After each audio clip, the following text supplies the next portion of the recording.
And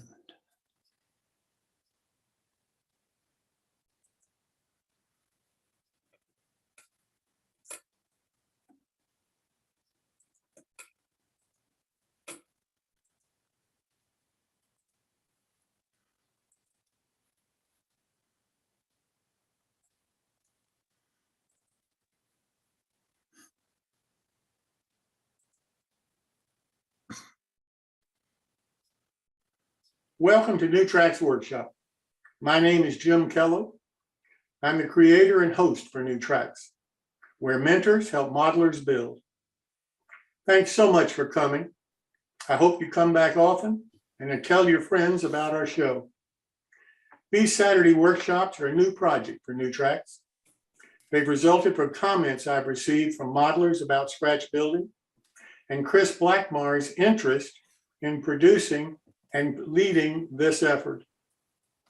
The segments are structured like the popular build-along segments on our Wednesday evening shows, except these Saturday shows are designed to show modelers how to scratch build a model. I personally believe that scratch building is one of the most creative parts of model railroading, and I think you'll agree if you try it. Here is your opportunity to work with some skilled modelers to learn how to do it. You will learn the steps, the skills, the techniques involved in scratch building a model in any scale you want. There are no kits to buy, only the needed scratch building supplies. The plans that will be used for the model, you can download on your computer at no cost. The show's moderator, Chris Blackmar, is a very talented and artistic modeler, and he and his guest will guide you through the complete scratch building process, one small step at a time. After all, that's what mentoring is all about. If you're a beginner, I hope you'll join in and experience the thrill of completing a scratch-built model and being able to stand back and say, I built that. If you're a more experienced or advanced modeler, I hope you'll join in and offer your advice and knowledge to less skilled modelers and even get some fresh ideas yourself. The live shows will, of course, be recorded on our YouTube channel, so you can refer to the information later if you need to. In addition, I hope you'll visit our website, newtracksmodeling.com, and subscribe. You'll need to confirm the email that you received to verify your address. And after that, you'll receive all of the notice of our future shows, as well as the login links to attend.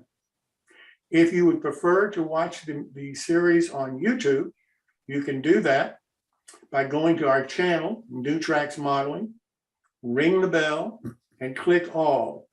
Therefore, you'll get all of the notice for the start of all of our future shows on the channel. If you can spare a little time, I hope you'll consider joining our management team to help us plan and produce any of our future shows. Please contact me at jimkello@newtracksmodeling.com and let's discuss your interest. So welcome to the New Tracks Workshop. I look forward to seeing your finished models and, of course, hearing any suggestions for future shows you may have. Now, here is Chris Blackmar to start your scratch building journey.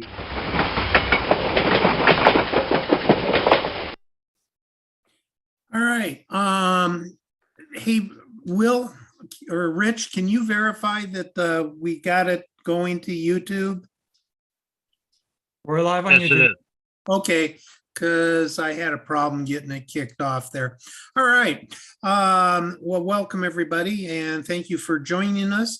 As our usual practice here, since all of us need all the help we can get to get better models completed, and with everything that's going on in the world today, we're going to kick this off with a brief item from Father Ron Walters. And so, Father Ron, if you'll take it away here for a few moments and lead us. Oh God, as we express our creativity in creating in miniature the world around us, may we marvel at the beauty and genius which created the world and instilled in us a portion of your great knowledge and wisdom. Give success to the work of our hands, O God. Amen. Well, thank you. And let's get this show on the road. It's going to be a kind of a fast-paced show today, but again, I'm going to need an awful lot of input from the expertise out there because as we all know, there's more than one way to skin a cat. And the things we're going to be talking about today, there's 18 different ways to do any one thing. So my goal is to present those of modelers who are picking this up 6 months from now on YouTube and have never held an X-Acto and maybe trying to create their first model, give them a few options so that they can find the thing that works the best for them, the technique that works the best for them. So the first thing that we've got to talk about is bringing ourselves up to date and where we're at. I went through and thank you. Well, I went through and kind of did some cutouts. Again, when you do your cutouts, make sure that you are flipping the walls so that your clapboard is back to back, and that way all your doors and everything will come out the same. I also went through and on some of the clapboard siding, I added the first bit of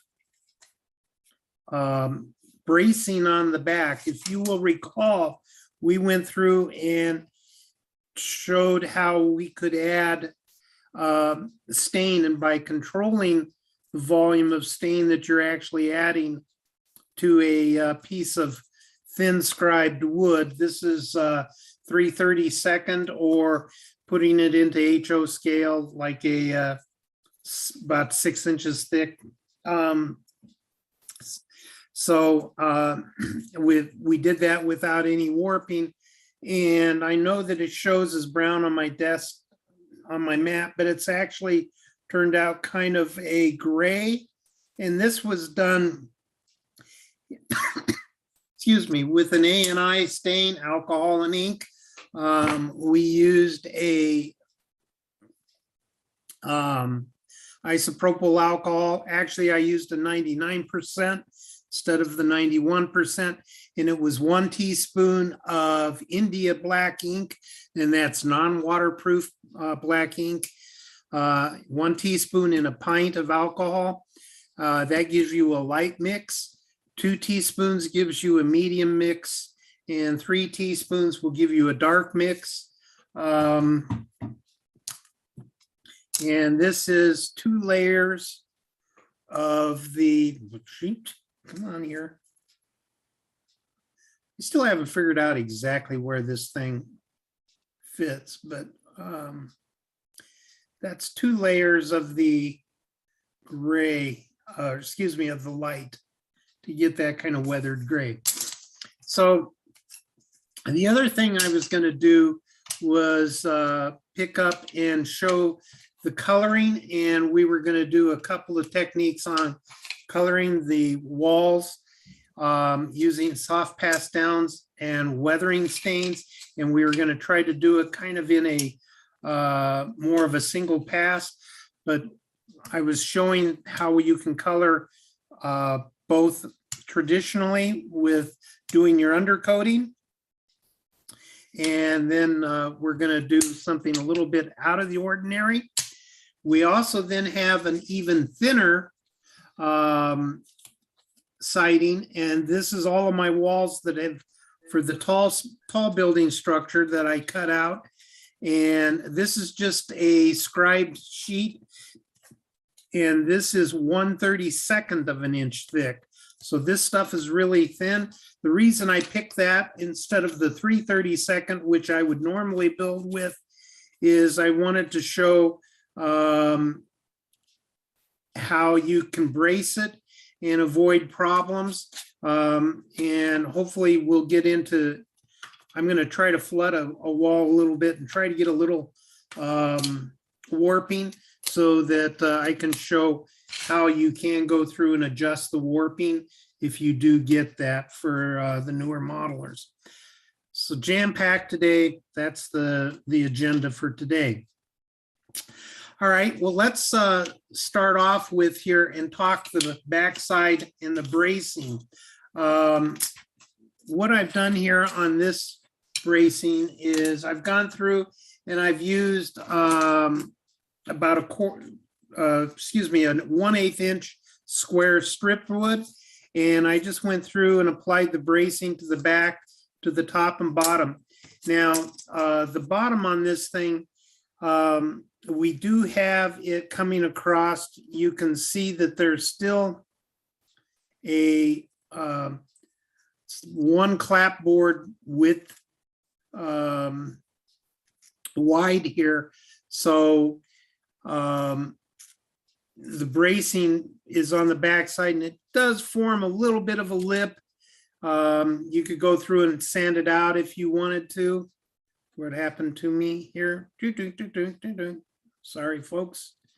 It formed a little bit of a lip down here, but boy, trying to keep this so that you guys can see it. And you could sand it out. I'm going to probably leave it and use it to work as a little stop here because I'm going to probably just make a door and close this off, as I'm not really planning on doing an interior in this.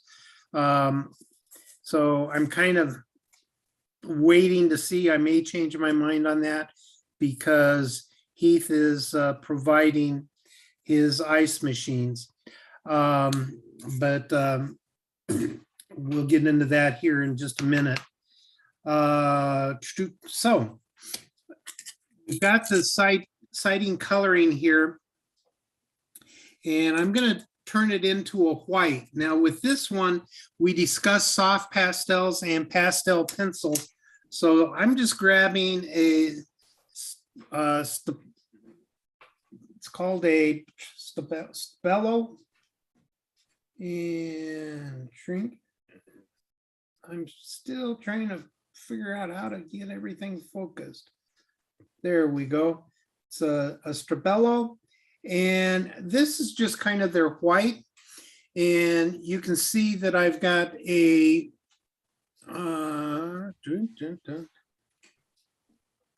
Right there. kind of a not a real fine point on it, but just a general point on it. And all I'm going to do with this is going in the direction of the siding.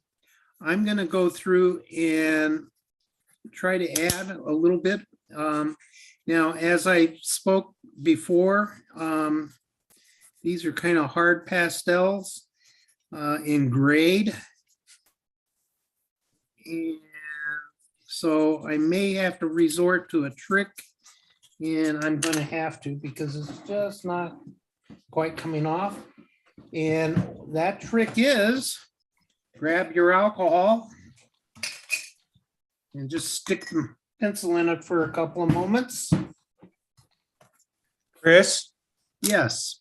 as you were applying that pencil, I was noticing that the siding is bowing from your pressure. Right. One That's of the one- things that I've learned in working with wood siding like that is that sometimes that will break. So if you're going to brace the backside, my advice would be to brace vertically, not horizontally. Right. I do need to discuss the bracing on the backside here. And you're absolutely right. The other thing that I could do is just throw a piece of bracing down and do it. But you're right, it does. But the other thing is once you soak these things for a little bit and get a little bit of alcohol in these things, I can apply the coloring here without adding all of that pressure. And so all I'm doing here is just kind of putting in some accents.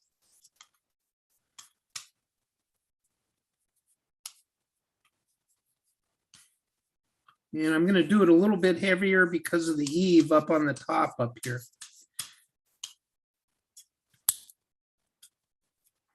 All right, and so with that, I'm gonna go on ahead and grab a soft pastel and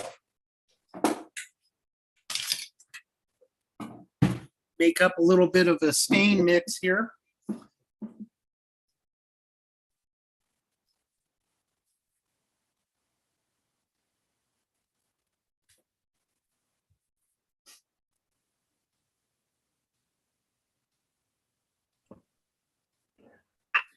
Happy birthday, This Bern. is- This is a Geralt soft pastel. It's kind of white. I was going to try to show you the tray of the grays and things to kind of let you have a feel for how light this is, because it does look white, but it is an off-white. It's a yellow gray soft pastel. And so my next question here is on my Hunter line stains. Which one should I be using? My intent here is to go through and create kind of a white with a cream white siding with a little bit of a yellowing to it over a kind of a weathered look.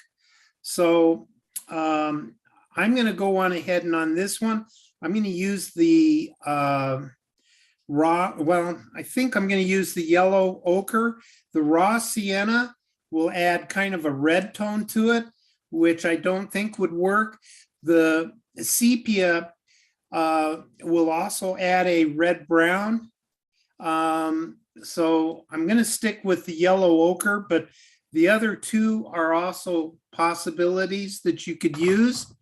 The other thing that you could use if you wanted to is just to go to a blue gray or a driftwood type stain. And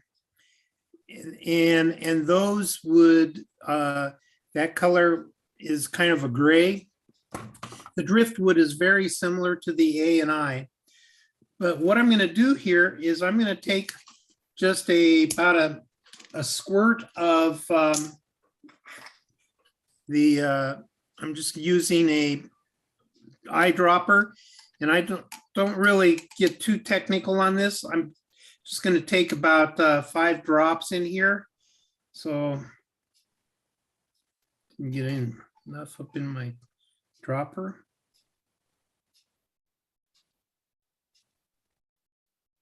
Come on.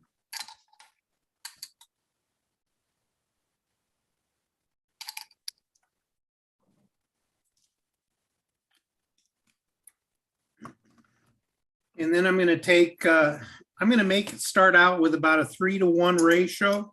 See how that works. So 3, 4, 5, 1, 2, 3, 4, 5. Yeah, that's about right. I don't really worry a whole lot about being exact on the mix. And so the point here is that I've got kind of a thinner mix. And so now I'm going to take a brush that is kind of a stiffer type of a brush instead of a real soft brush. And again, you want it to be a cheap brush, not one of your expensive brushes, because we are working with pastels and it'll chew up a brush. And I'm going to take this soft pastel and I'm just going to kind of go through and add some extra coloring here.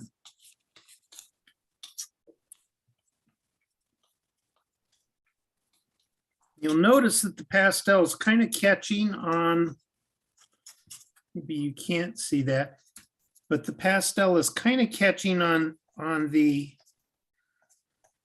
edges of the clapboards. Looks good, Chris.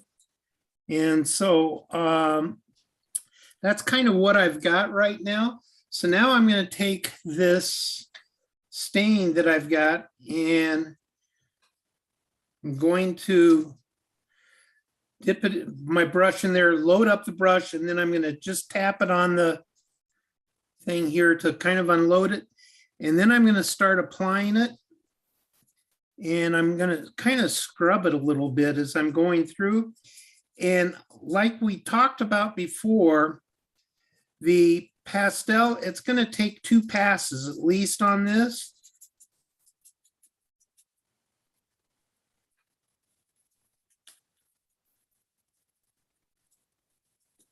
I think you want to point out you're using a soft brush too, eh, Chris? Yeah, this one, it's a little bit softer than I wanted. The one that I wanted, I evidently left in my other room, and 'cause I was doing some other work here last Saturday after we got off, and I took it out to outside to do this stuff and left it out in my other room in the garage. So I thought I had it handy.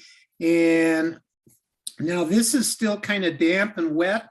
And while it is damp and wet, I'm going to flip it over and I'm just going to take my straight alcohol and I'm just going to flood the back side of this with alcohol and pray that my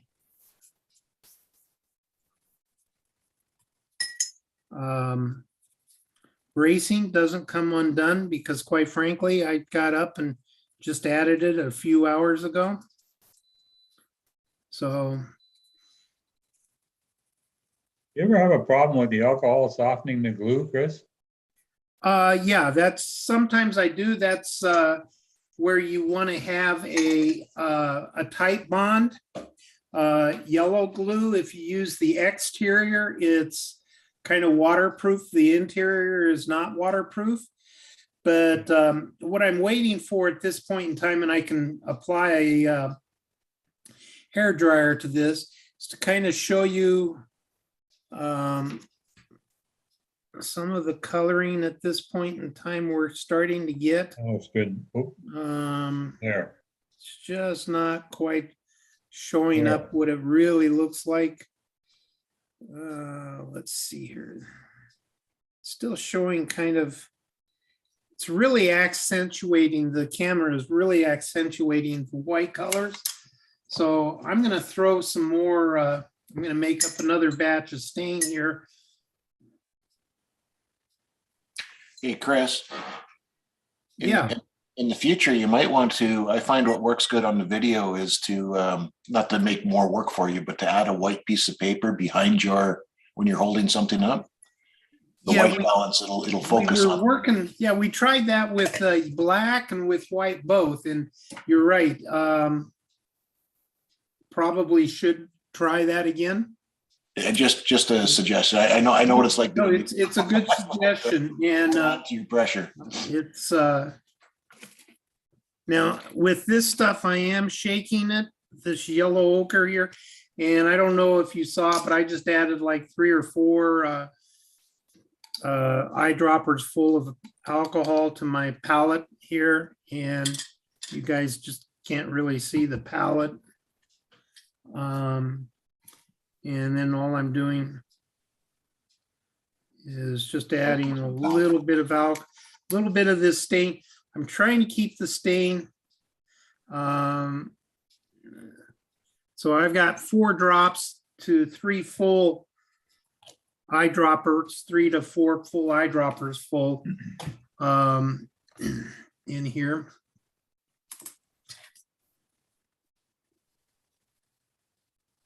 And make sure it's not overly painting. And I'm going to come through and just add a little bit more, because the reason I'm adding a little bit more here is I'm wanting to get this kind of wet a little bit, because quite frankly, it dried there a little bit too much on me. And I want this kind of damp, because I'm going to do a kind of wet type application here with the soft pastel.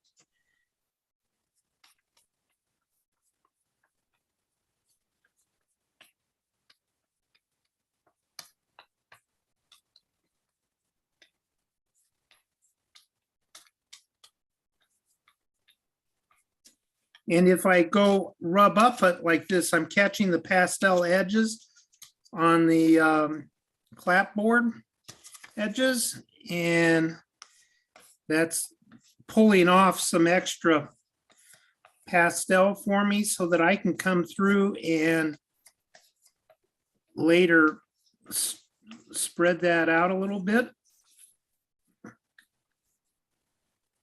And let's go through and one more time, wipe this down and see what our coloring comes up to be.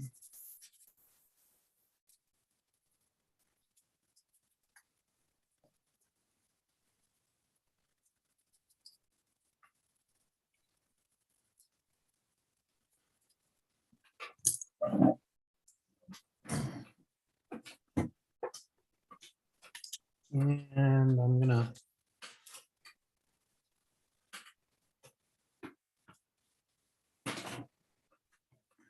take this down underneath here. I'm getting out my handy dandy Fidel Sassoon tool.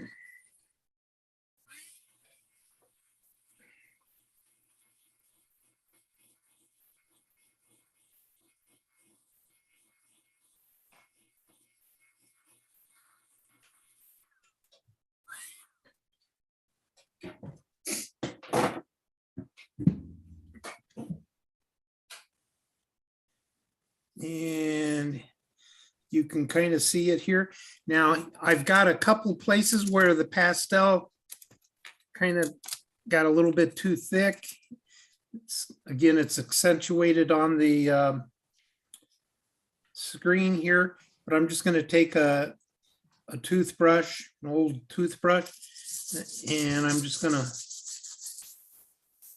kind of wipe it down. And you probably cannot see this, but I've actually got some soft pastel pigment flying off. It's almost like a smoke coming off. And now I'm just going to go through and quickly kind of like stipple a little bit on here because that made it all nice and smooth.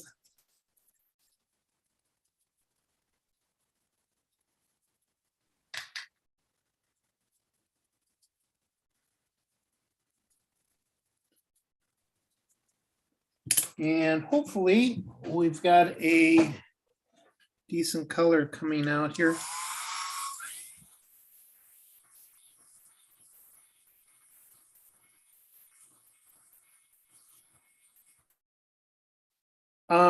You probably can't fully see it to appreciate it, but it does have a yellow tint to it, and it looks like it's kind of a whitewash that is starting to come off underneath the edges of the clapboards.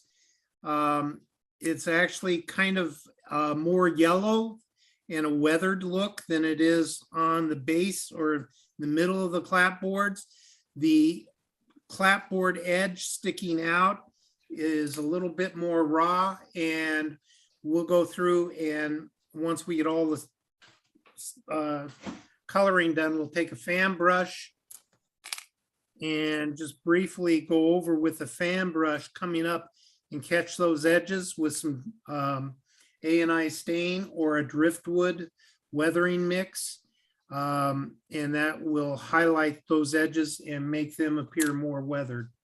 So that's kind of gives you a rough idea on if we use a pre-stained siding, what we can kind of get. I'm trying to get this thing to Right there. between the delay and everything else. It's kind of tough, but anyway, this kind of gives you a little bit of a clue. And Right there, Chris. kind of, unfortunately, I just can't quite get the lighting to really show the true coloring on the thing, but that kind of gives you a little bit of a clue. And I don't know, we can try the, That's better. yeah.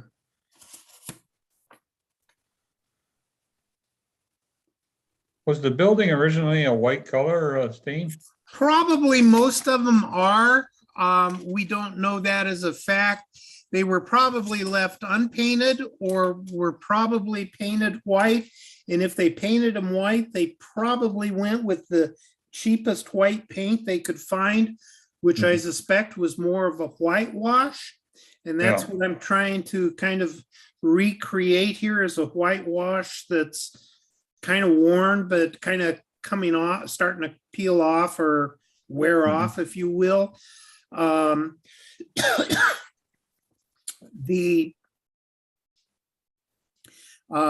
You know, the white, if they painted them white, it would probably act as a reflection to reflect the sunlight and the heat a little bit. But that's just a guess on my part. I do not know anything for a fact. I haven't seen anything definitively on what they may have painted them with, or you know, if they left them unpainted and what the frequency was or anything. But this being in an industrial area, I'm kind of guessing that it would be more of a weathered type of look. Wow, I almost got it to show there. But anyway, that kind of gets to what I'm trying to kind of create here. So that's the first one. The next thing that we need to go back and do is take a look at the back side, because I need to add some more bracing. On this one, I'm just doing bracing going straight up to the edges. And then what I will do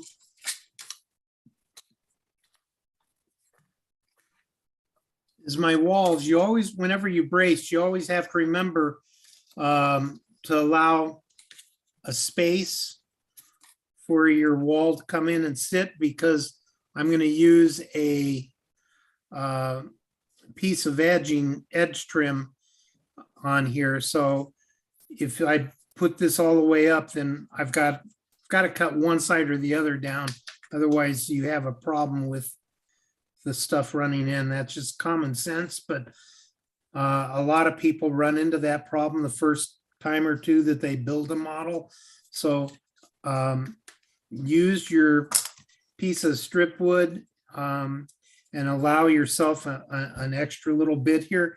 You can see that I've got a extra little bit on this because rat poison, because of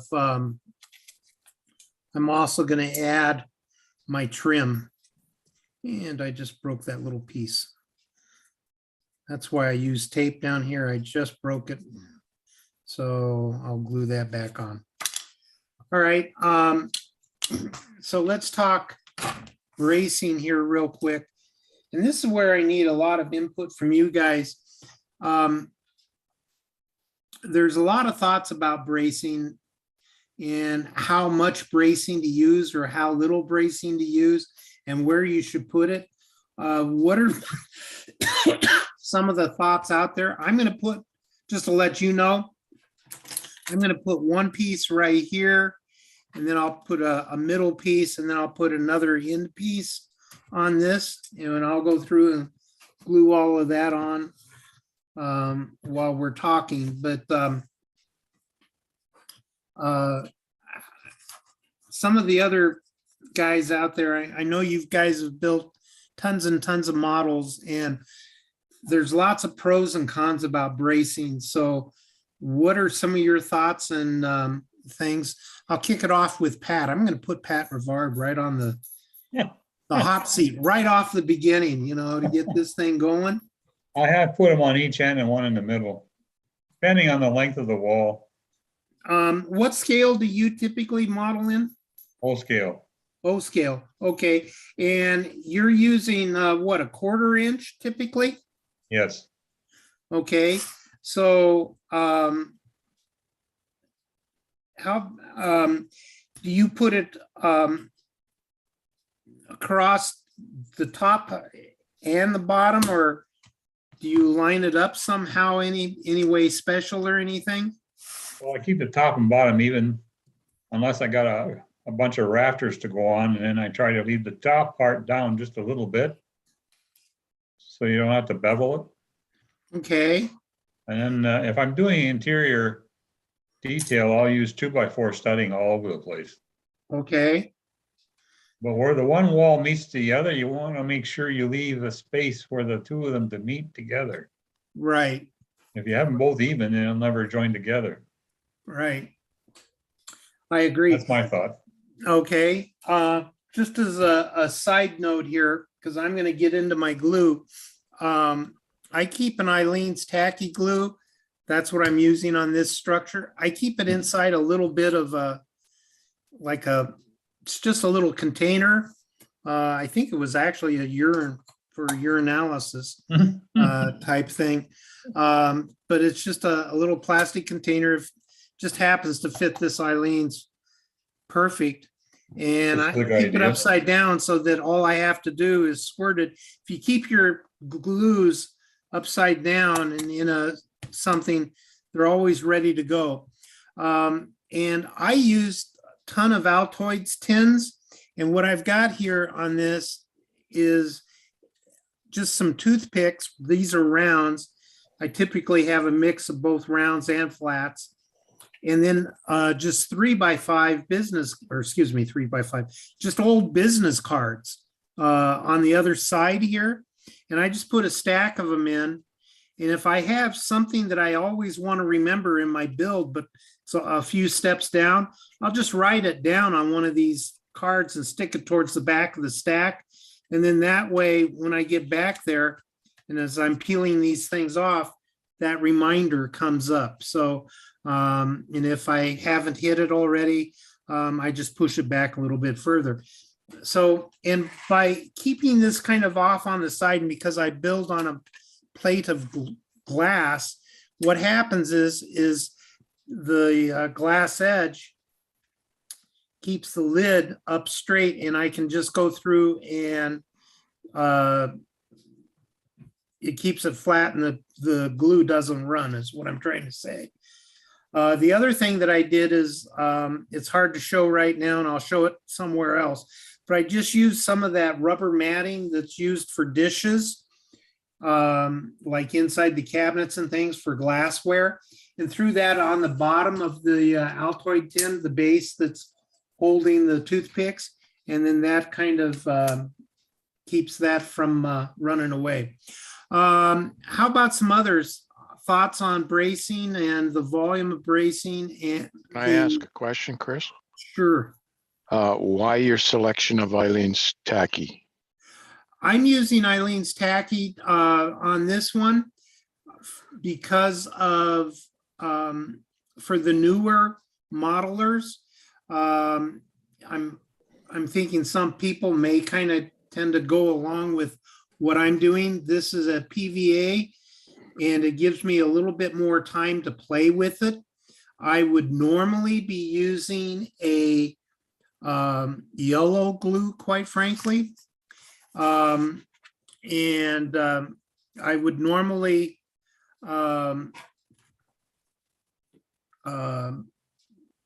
use that yellow glue along with weights and braces. Yellow glue being a little bit more permanent, but not being quite as user-friendly. With this, if I had to, I could go in and apply some water or some alcohol and loosen up the joint if I discover within a few hours that I've made an error. And so it's just primarily for the newer modelers. What I've done here is I've used my stick going across the bottom of my glass sheet. And I've just used that as kind of a square to apply the bracing here. Does that answer the question on the glue? One of the things I meant to ask, by the way, was we have a Martin. I'm sorry, I can't remember his last name all of a sudden. Beckel, the guy that builds all the railroad cars. He uses a CA and a goo, which I meant to ask him if he gets a brittle binding with that, or if it's pretty solid. I know he says it can't be broken, but I'm just wondering about the joint, if it forms a brittle joint or not. I don't know if anybody here uses that. Chris, Yes. I'm holding up a copy, a recent purchase of Eileen's. It's already upside down and it includes its own cap. Oh, okay. That's interesting. I have They not also, seen if those. you need something that grabs quicker, they also make a quicker grab super tacky glue. Right, right. Yeah, it's just a real cheap, easy come by glue that I suspect a lot of people have. I use it over the good old everyday Elmer's white glue. If you use the school glue, what's called school glue by Elmer's, and it gets wet at all, it does tend to fall apart. With the Eileen's, I can apply some alcohol and things, and as you saw, even though this is only dried about 4 hours, it did manage to hold, even though I somewhat flooded the area on the back side. So it's a little bit more, I guess, permanent, it would be the words, but you can still break the joint if you needed to. Yeah. Hey, Chris, But I go on ahead. Chris is Bernie. Yeah. Back to your tacky glue, when I was doing that building, that rock crusher with the little blacks. I was using tacky glue too, but I always had a problem with getting the cap off because I got one of the old ones. So I made one of these up that holds my tube upside down like that. Hang on a second. Keep holding it up. Hang on.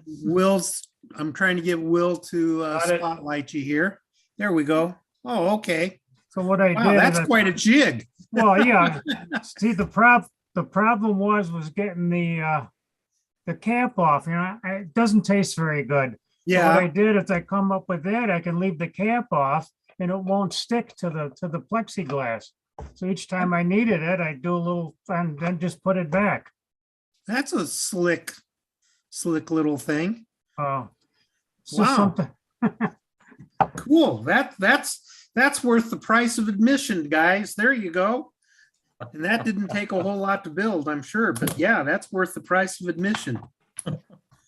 Chris? Well done, Vern. Uh-huh. I've also been using some of this. It's by Deluxe. It comes from England or Europe. It grabs really quick. If you're working on something really delicate that has to grab real fast, this laser cut kit glue by Deluxe Materials really grabs fast. So if you Doesn't need that to- also have a needle point? Yes, has a very needle point. So it's a thinner type glue. Is it a PVA? It's not thin, It's but it not. grabs quickly, very quickly. It's I would call it a hepathic or whatever they call it, that yellow glue, Okay, but it grabs really quick. okay. And is it pretty permanent, or is it water soluble? No, it's permanent. Okay, And I use Canopy Glue. okay. Canopy glue. Okay, that's another, I believe that's a PVA, is it not? It is, but it's slightly different formulation. Right. Yeah, because it doesn't fog. It's real clear, but I believe it's still classified as a PVA. Mhm. And a PVA is polyvinyl acetate, I believe. Is that correct? Does anybody know? Okay. The other thing about putting in joints or bracing. And this is just a personal thing, but a lot of modelers just kind of say, hey, nobody's going to see this stuff, so I can just apply as much glue as I want and just slap on the glue. Remember, guys, adding more glue does not make a better joint. Most modelers add way too much glue, and you just want a very, very thin film of glue, and you'll get a much better joint if you do that. I also tend to keep all of my joints reasonably clean. It just makes it, if I need to get in and peel something up, it's easier to get underneath the edges or corners of the bracing or whatever it is that I'm trying to peel up, instead of trying to go through all of that glue and fight the glue that I might have. How about bracing size? Has anybody got thoughts about bracing sizes?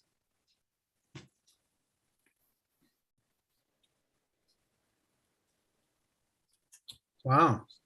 You mean the size of the wood is what you're talking Yeah, about? yeah, size of the wood or whatever. I usually go double the thickness of the sheet that I'm bracing. So if it's 1/16, I'll use 1/8 bracing. If it's 3/32, I'll use whatever twice that is. Oh, okay, cool. There you go. There's a good tip for those that are kind of thinking, well, what size bracing should I use? There's a good general rule of thumb. A lot of that also has to deal with whether you're going to do an interior or not. Oh, absolutely, Oh, absolutely. yeah. If you're going to do an interior, and the fact that you're offering an ice machine, a lot of people are going to do that. Then the bracing is going to be much, much smaller and a lot more and a lot more of it. Right. I totally agree with that. Yeah. How about styrene? Does anybody brace styrene? You styrene modelers out there? Yeah, Chris, I brace with styrene, but I haven't tried it over wood. Okay, but when you're building a styrene sheet, like if you're building a wall using scribed styrene sheet, and say like the wall that I'm building here, and again, this is HO scale, would you be using any bracing on the back? And to give those a clue on the size of this thing is roughly, it's roughly 4¼ inches, or yeah, it's If about you're 4 gonna, inches by about, if you're gonna have to brace preformed styrene like that is, like clapboard, your bracing's gonna have to go vertical, right? not horizontal. Although Okay, horizontal's good, but then you come into issues where you join a piece together. So whatever thickness of reinforcing you're using, you're gonna have to leave that back from the corner so you can put the corners together. right. Right, I've also found that it depends on how thick your scribe material is. If it's 20 thousandths, you're probably going to have to laminate. If it's 40 thousandths thick, Evergreen makes some 40 thousandths thick scribe styrene and clapboard. You may not need to brace it except at the corners where you're joining corners together. yeah, I think you can even get it into 60 thou. I could be wrong, but I know they used to make it that thick. So, all right, so I've gone through and I've just added a couple things here while we were talking. And just for those that can't, because I know you guys can't see all of my desk, I'm just gonna use some angle weights. These are nothing more than just some machinist squares, I think they call them, or blocks. I don't know. If somebody knows the proper name, please let me know. And I'm just throwing a couple of those on. and putting it under some weight so that it'll kind of dry flat. And it's on my glass where I just laid it down. So it's the, it goes, you know, the flat side is face down and I've got the weights going across the top. All right. Let's see So, here. Go I on joined ahead. in, just one quick question, and you may have already covered it. I joined in a little bit late, but your purpose for bracing, did you Is- cover that at the beginning? The purpose is to keep it all square and flat, because we are doing a lot of weathering with wet materials. We're using alcohol and soft pastels to color our structures, as well as weathering stains, which are alcohol based for underlying coloring.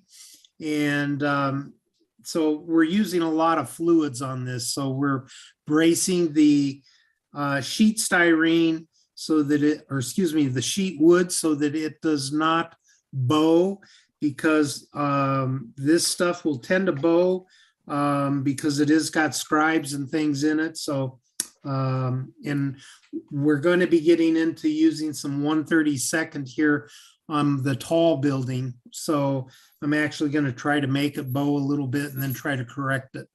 Does that answer that question? It does. Okay. A second reason is exactly that piece you've got laying in front of you, Chris. You broke that piece of wood. Did Right. you not? And you had to Right. re-glue it? I haven't re-glued it yet, quite frankly. On this piece of wood, when I went through and cut it, get my head out of the way. When I went through and cut it out, because it is so thin, I went through and used some tape.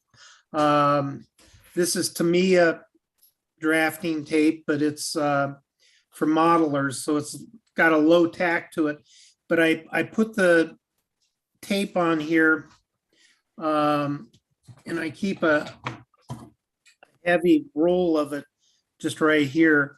And this is on one of these heavy tape dispensers.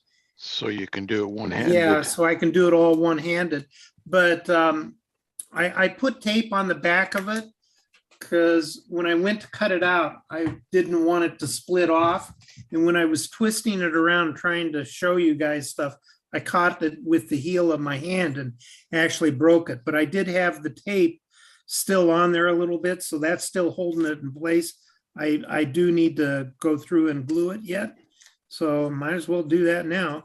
And another reason, woohoo, I just can just go through and kind of peel it back here. It's kept in line. And I'm actually gonna have to get my head down and see what I'm doing.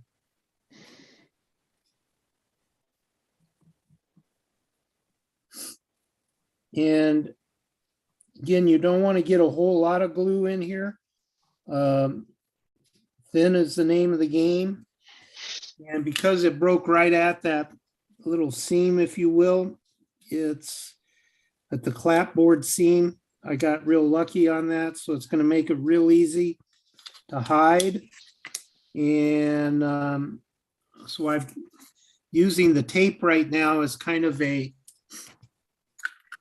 jig to hold it in place and make sure that I've got it good and square. So another question on the Eileen's is the glue a water-soluble glue to start with? It is until about 4 or 5 hours. And then Okay, no, I'm it's talking pretty about when it's permanent. wet. When it's wet. Yeah, when it's fairly fresh until it really starts to cure dry. But when it's tack dry, I can loosen it up and move it. And that's one reason I selected it, in case some of the newer modelers out there would be making some errors and they needed to move something around. Hopefully they would catch it and have a little bit of an opportunity to just apply some alcohol or some water and loosen up the joint and then move the piece. The reason Once I it- ask, the reason Go I ahead. ask is if you were to get a little excess on the surface on the other side of that, once it dries, there's no stains going to go through that. Correct, correct. And what you can do here, because it is a little bit water soluble, you can go Wash through it off. Yeah. and wash it off if you wanted to. You didn't see me do it, but I just dipped the tip of this in a little water, and you could put it here. Normally, I would use alcohol. It doesn't raise the grain as much, but problem is that I can't put a piece of bracing over where this broke, because this is where my other wall is going to come in and fit up against it. Right. So actually it will go like this, but kind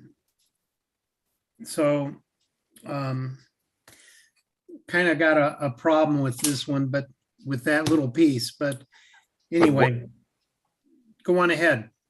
Okay. While it's drying, you could use that angle weight on it completely Correct. to hold it to the tabletop. Right. You're absolutely right. I can. And I'm going to probably do something similar to that here once I get this on. I'm going to add one more piece of bracing right here. Now, people have big questions and big thoughts about bracing around windows and doors and things like this, because you can see in and see it sometimes. What are you guys' thoughts about that? That's the other part of this conversation that we really haven't discussed. Chris, what I do is if I'm not modeling the interior, I brace around them. As long as it doesn't interfere with the door casting that you might be using. If I'm going to detail the interior, that's a whole different story. Okay. Any other thoughts? Yeah, Chris, I like to put the bracing above the doors and windows where you can't see it if you do put an interior in. Okay. So you use a combination of horizontal and vertical then? Yes, that's correct. Okay, okay. Now, just for the newer modelers, what I'm using here is a toothpick, and I get it just kind of with a bunch of glue on one side of it. You can see that, I think. And then I apply it, I draw it down with the Eileen's and kind of roll it as I'm applying it. And then I come back and I spread it to get a real thin film. And it starts, after a little bit, it'll start setting up and gets tacky and gets hard to show. But anyway, just to kind of let you know, that's how I'm applying the glue to kind of get myself a thin film. And that slid out. And in my toothpick pile, I keep this is like a 8x8 or something, just a square piece of Driftwood scrap. And I use it to scrape off excess glue that comes out. And then I just wipe it off with my fingers, throw that back in my lid with the other toothpicks, and it just kind of sits there. So this I'm going to throw underneath some weight, and I'm going to allow it to dry. But I'm going to take a little piece of wood and just set it underneath here to hold that up.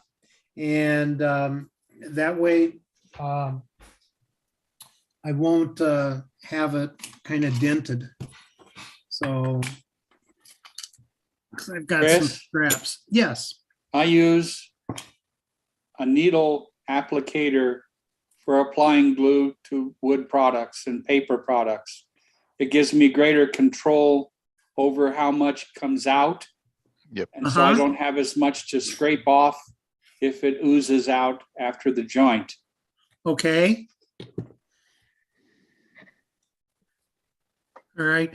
Well, the thing that I wanted to bring up is with the application of bracing around the sides, there's, I guess in the hobby world, some of the guys that are kind of more nitpickers, they worry about it being seen or viewed from the inside.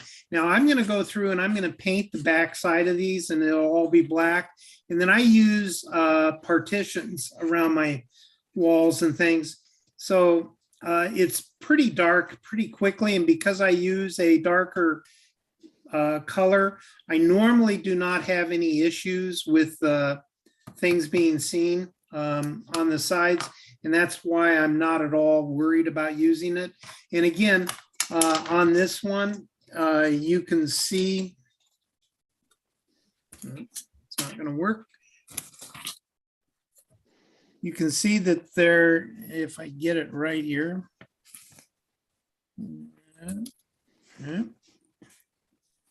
It's real weird trying to do this because there's like a 20-second delay.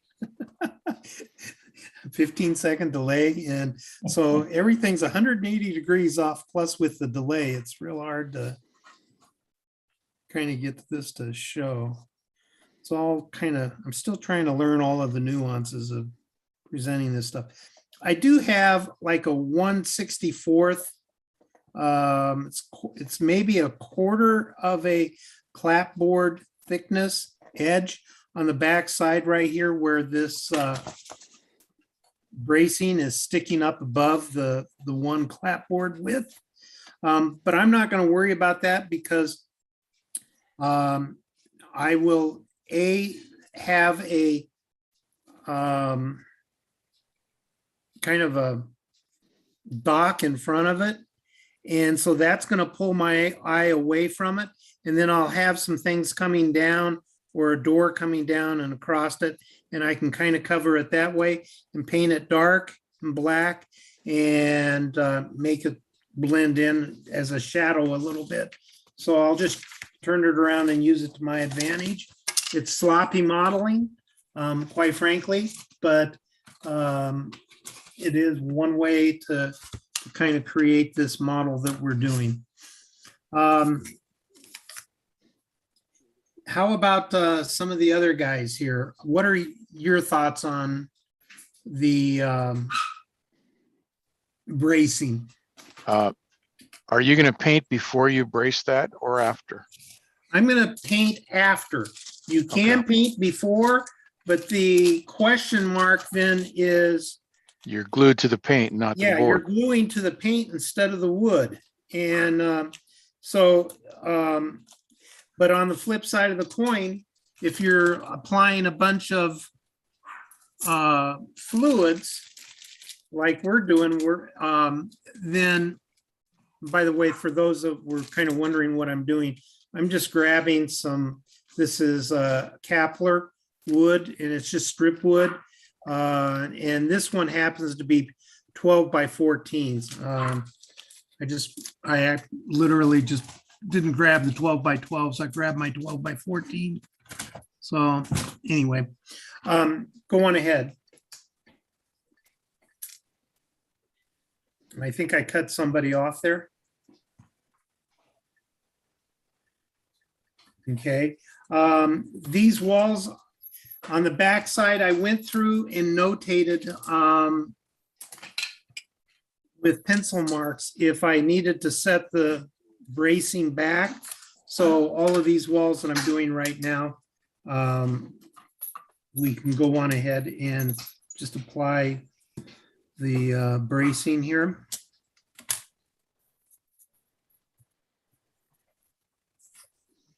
And I do kind of a bad thing, and I know it's bad. And if you do cut like this, be very careful on not pushing down overly hard to where you snap the blade, but I just use a chisel blade and rock it back and forth across the wood to kind of make a straight cut. It's either that or the Zona saw, but for me, that works. Cut it to size. Is that chisel blade beveled on both sides or just one? It's just one side.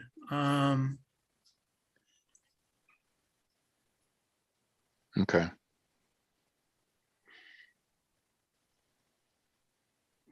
So the Yeah, flat just side those- should be, the flat side should be to your cut piece.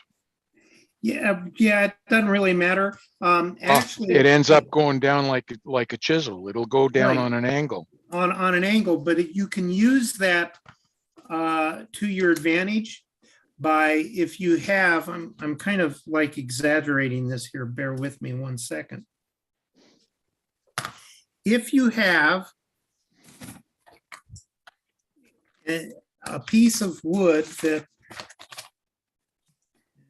is going to show.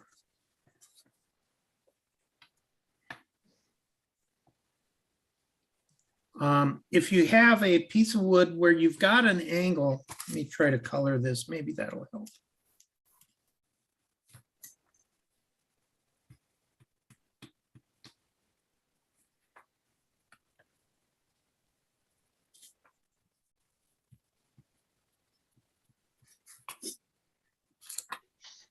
Now, this is an oversized piece of wood, but stop and think about what we're talking about here.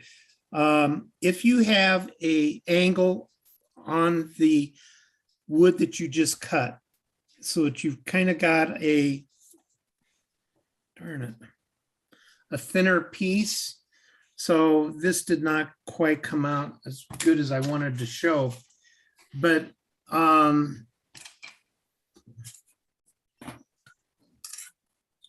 going to cut this again and try to make it a little bit more of a distinctive angle.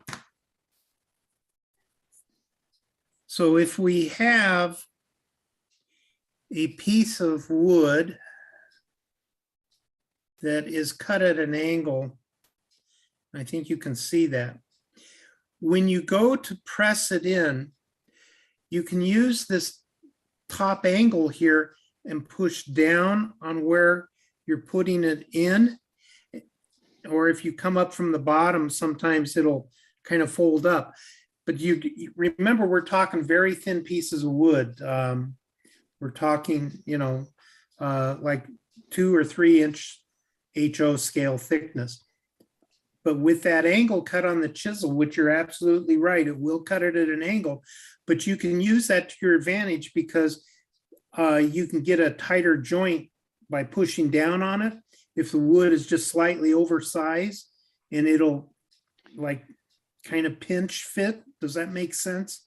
It does, but if you do that on 4 pieces across that wall, you're forcing the bow to the outside. You're Okay. forcing the top and bottom to go out to the outside. I agree with you on that. And on the bracing, it's probably not that good, but Like on 1 piece or 2 pieces, I don't see a problem, yeah. but on the whole it's- wall. Yeah, it's just, I agree with you. And again, this gets into that whole thing about, there's 8 different ways to build everything. And Yeah, but you're ask one absolutely question right. of 12 people, But you it's get good. 24 answers. Yeah, but no, it's a real good point, and that's the whole point of this whole thing. Why I want you guys to speak, because this brings us into technicalities on cutting and gluing, and I doubt that 80% of the modelers out there think about this. But yet it Right. is things that when you're a higher caliber modeler and after you've been doing it for 15 years or something, you start thinking about these type of things and you get going on it so much that you don't even think about it because you've been there, done that, and you're riding the bicycle. So, but this is exactly the type of conversation that I want to have. So I'm definitely not discounting what you're saying. But it's because you are 100% correct. But what I'm trying to show is how you can also take that same property and use it to your advantage. Yeah. Yeah, yeah. So you're absolutely correct. Okay. You're also pointing out some of the physics about cutting. With the chisel blade, you're chopping really. With the saw, you're sawing, and with there's also the method of slicing. And when you get into modeling, I guess, for competition, you got to figure out which style you're going to use because some are more accurate than others. Mm-hmm. Right.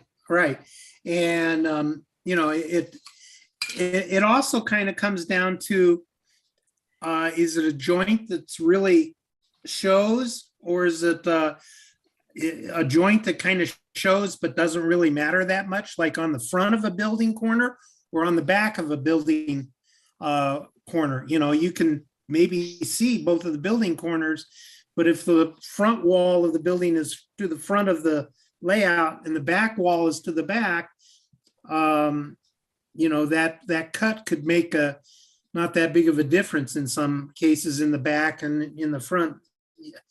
I'm not explaining it very clearly, and I apologize, but I think everybody kind of gets the gist that it is important to acknowledge the cutting techniques. Yep. I got a question, Chris. Shoot. How about using a wood file to make your angle a little bit at a time so you get a good fit? How does that sound? That's another option. And I quite frankly, when I built some cars for competition, because trying to get the old MMR sticker, and freight cars are one of the things that you have to build. I use that technique on some freight cars. That also comes in handy in styrene. For me, at least. I know that some people don't use that in. Didn't you show in your tools one of those? You had a block of aluminum that you had sandpaper attached to. This is the true There it sander. is. Yeah, right. And basically that's all you need. If it's too tight a fit, just a couple of swipes with that, and it's in like Flint, right? Right. Yeah. And the thing is Father Ron was talking about the methods of cutting, and I do not know the name of the company, but Al Collins is selling instead of a chopper, which is the vertical like chopping blade, like a guillotine, made by Northwest Shortline and Micromart. He's created a tool that actually slices, and it'll slice through, almost 1/4 inch, I believe, thickness of wood, perfectly clean. And you can get a very, very clean butt joint with that too. So if you're looking for a tool that is available, I don't know the name of his company, but I know that product is going to be available very soon. It's Ultimation Tools. Ultimation, yeah. Yeah, I Okay. put a link in the chat if anyone. It's not available yet. He only has his sander available Okay. at the moment, but he has been working on his slicer for a while, I understand. Yeah. And I know that Rick and Green Hunter, who are going to be doing a bridge build on the Wednesday show, is going to be demoing that product. So anyway, and I should probably turn this a little bit so that you guys can see what I'm doing. I apologize. Will, you need to tell me when I get offline there, so, because I don't always watch. How about some other thoughts here on this? What are some of the other projects while I'm doing this that some of you other guys are working on?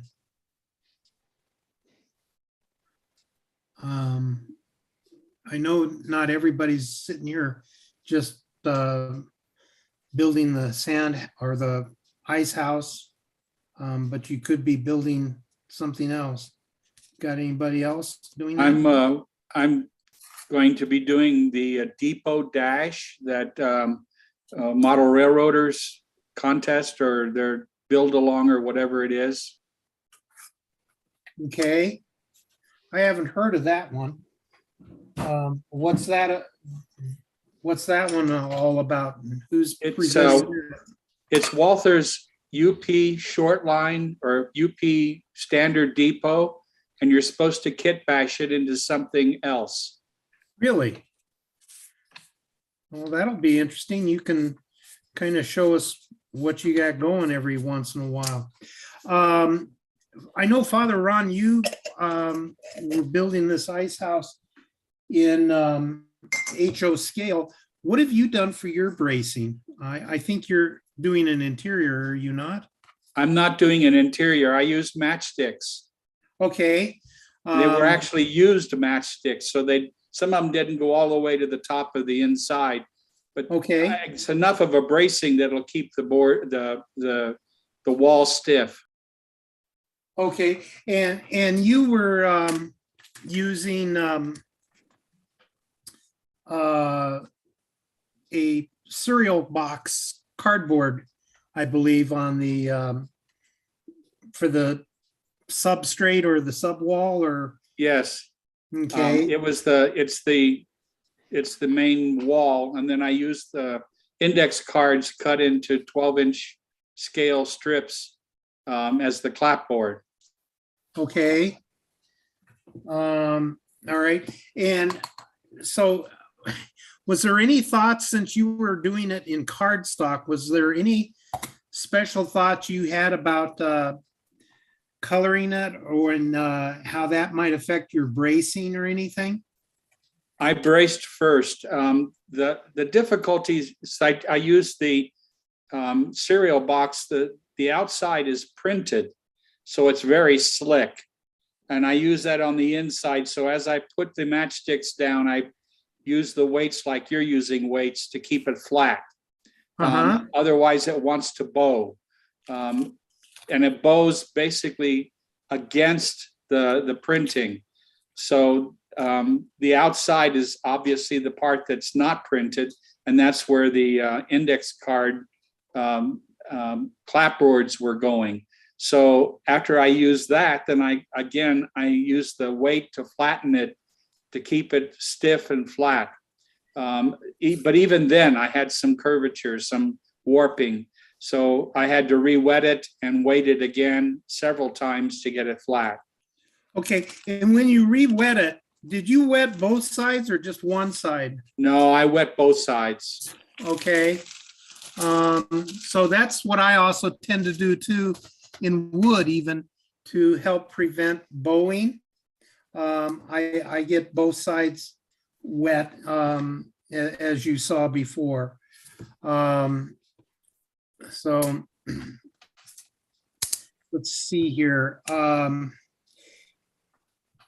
And any other thoughts on this? I've also used the, what do you call it? The cheap paint, rattle can paint. I use black on the inside and primer gray on the outside. I'll color it with acrylics later on. Okay, that's interesting. So you're using the primer, you're using that as a primer on the cardstock? Yes. Huh, okay.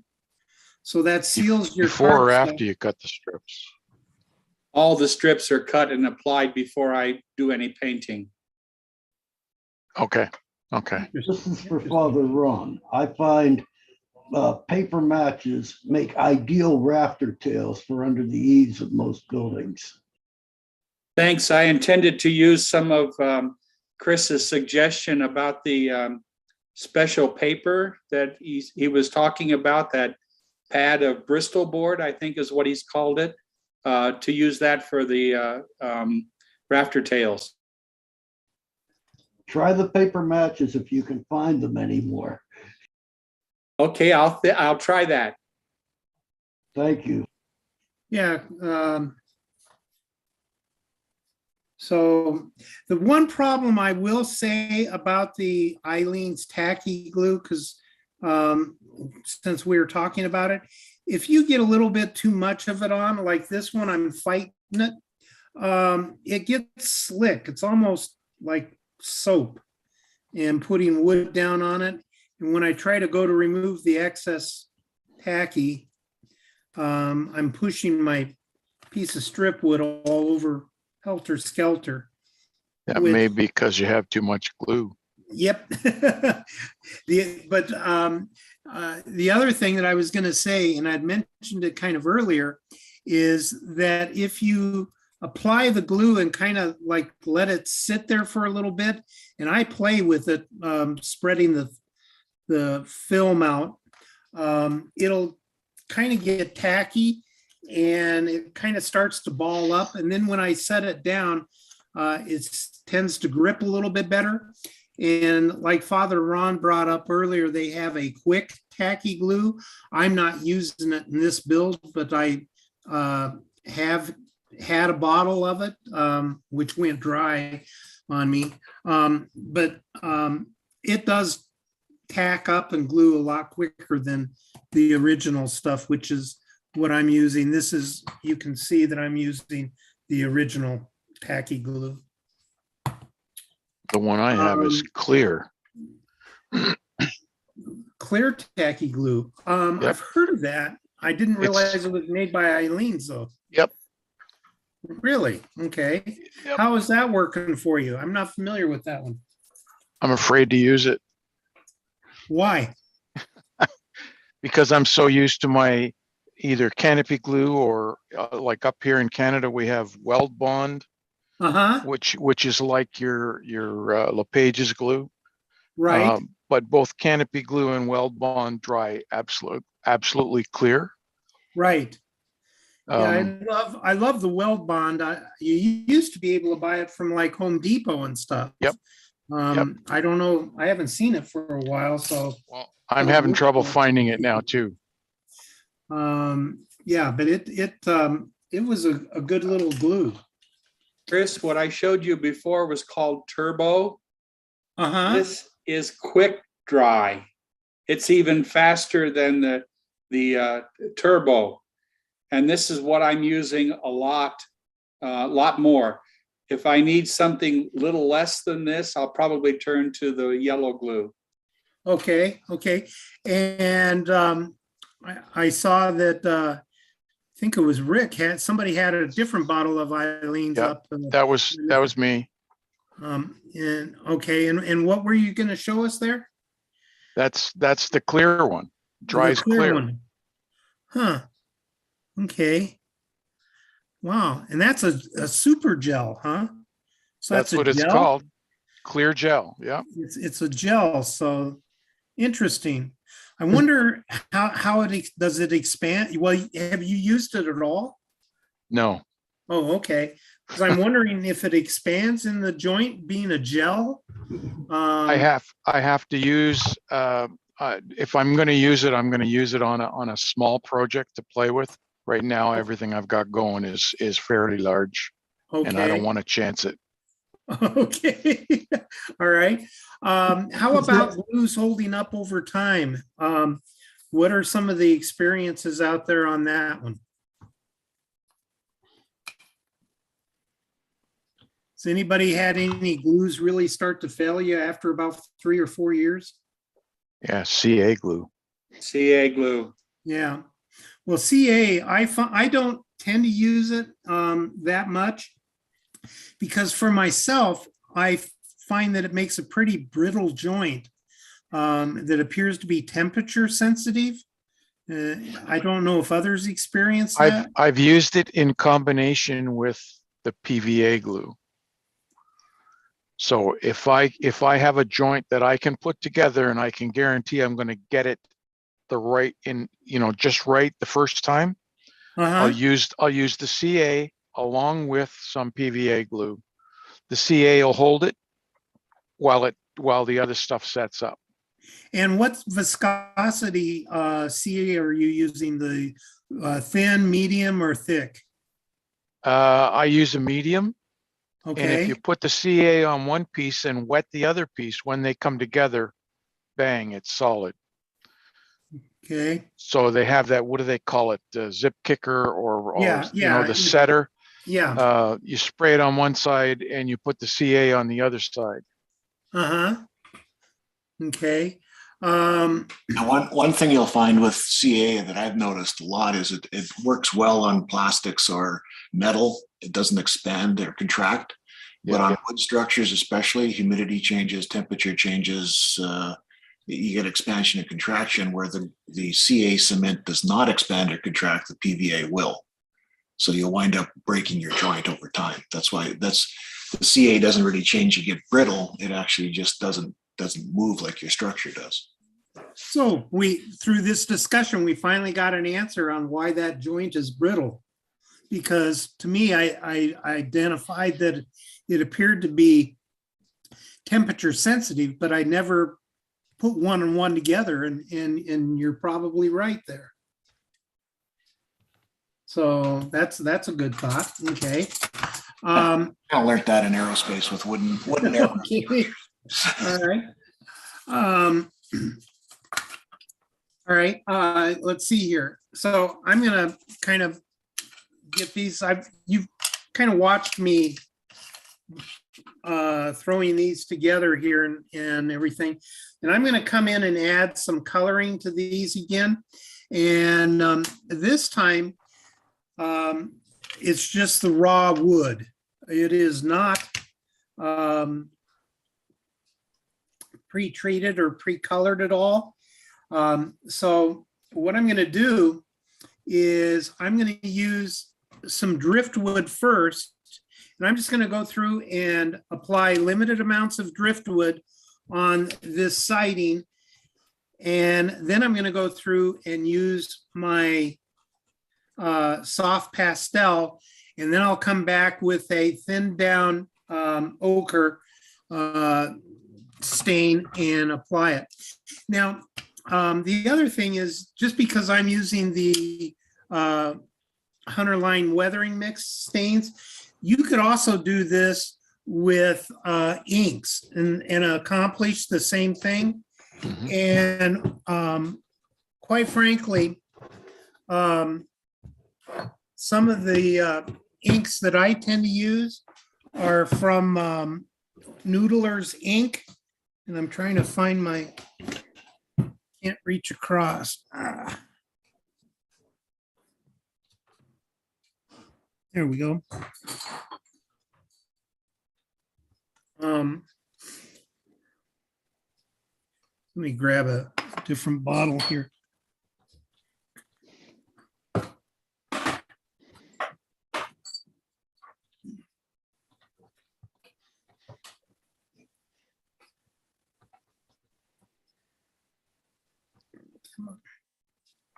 Too close. Here. Now let's try the. No, There you are. Yeah. Now, Noodlers Ink, they've got a lot of inks to choose from. Some are waterproof, some are non-waterproof. And I use an awful lot of Noodlers Ink in a lot of my projects. Quite frankly, I've just started using the Hunter Line weathering stains because I've been doing some of the bridge builds on the Wednesday show, and they offer their stains along with the bridge build. So I've been using them to just kind of experiment with, and I've been real happy with them, quite frankly. But traditionally in my world, I make up my stains using Noodlers Ink and alcohol. If you have questions about mixing it with any of the alcohol or combinations, or if you run into something kind of weird, call up Noodlers and get them. I think it's Rick. I'm sorry, could be wrong, but I have spent probably 5 to 10 hours on the phone with him, and he's actually makes up the inks, and he's very, very knowledgeable about inks and how they affect the wood and things like that. The thing about the inks that you have to remember too is that inks are kind of transparent. But the thing about Noodlers is they also make inks that are not necessarily transparent, that are thicker. And those are very similar to some of the inks that are called the artist inks or acrylic inks. Like this one by Dollar Rowdy. These will kind of give you some different colors, if you will, in your staining, but inks are another way to go, and we'll discuss those in a different build, but I did want to throw it out as a possible option. People think paint and stains and that's all there is. There's a lot of different ways we could go about coloring this. So I don't know if anybody out there is using inks at all. Is there anybody using inks other than maybe I have, Chris. A and I? I've had used some inks, yes. Are you using it on, are you building anything currently with it? I've used it on some buildings that I've built, and I found that some of them, if you don't use it soon enough, it will settle in those Okay. small bottles. Okay. And, I don't know what it is. It's just the consistency is different in some of them. Okay, and you're talking the acrylic inks, correct? I don't know if it's, I think it's the alcohol inks, like Dr. Bentley is what I get up here. It's in Oh, a okay. small, it's an artist ink, but I Okay, found they settle. Yeah, just keep shaking it. Yeah, I Yeah. know. After the alcohol evaporates, then you're in trouble. Are they in a plastic bottle or a glass bottle? It's a glass bottle. Okay. Never mind, I won't make the suggestion. Go ahead. I'm no, listening. go on ahead. What's the suggestion going to be? Because it opens up conversation. I can't hear you. Turn off. You're muting. You're muted. He said, go on with the comment and that it'll stimulate the conversation. Whoever it is, he's muted. Yeah. Okay, I'm going to grab a, this is one of those kind of brushes that you just buy to apply like glues and things. And so it's a little bit stiffer brush. I just found it in my brush can here, and I'm going to go through and I'm just applying. Now, again, this is 99% alcohol. So it evaporates really, really fast.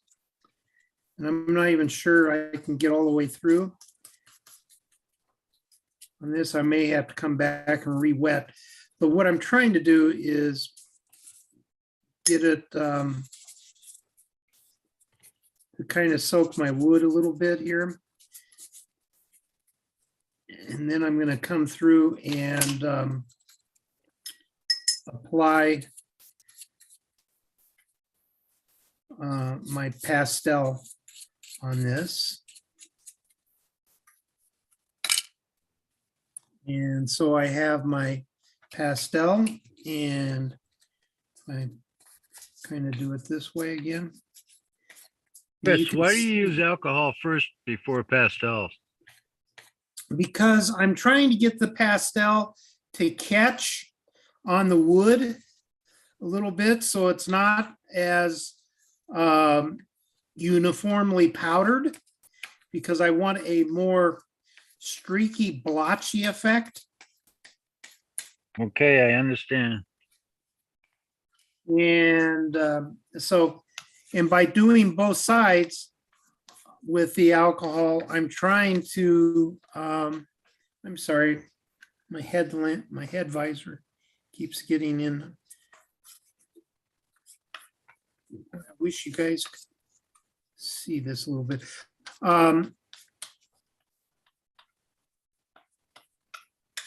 And quite frankly, I totally spaced what I was going to say. Got thinking about this isn't showing what I really wanted to show you here. Come on.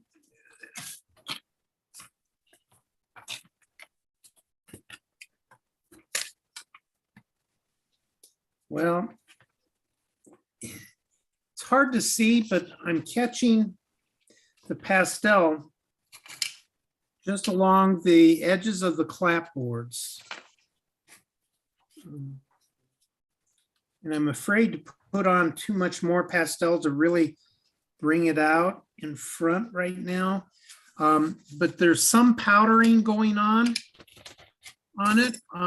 So I'm gonna grab my driftwood here and I'm gonna throw just a few drops of the driftwood again into a bin. And let me do it this way so that you guys can see it. Da-da-da-da. And so we're going into the driftwood. And I'm just gonna 1, 2, I don't know, there was about 6 there. So I'm getting about 2 dropperfuls. This dropper's getting real old and I'm gonna have to replace it. And then I'm gonna take a bunch of alcohol and add about 3 of them. Now, I know you can't see it, but the driftwood here is the stain and the pigments are sitting at the bottom of my well in the palette. So, but the idea here is that I'm trying to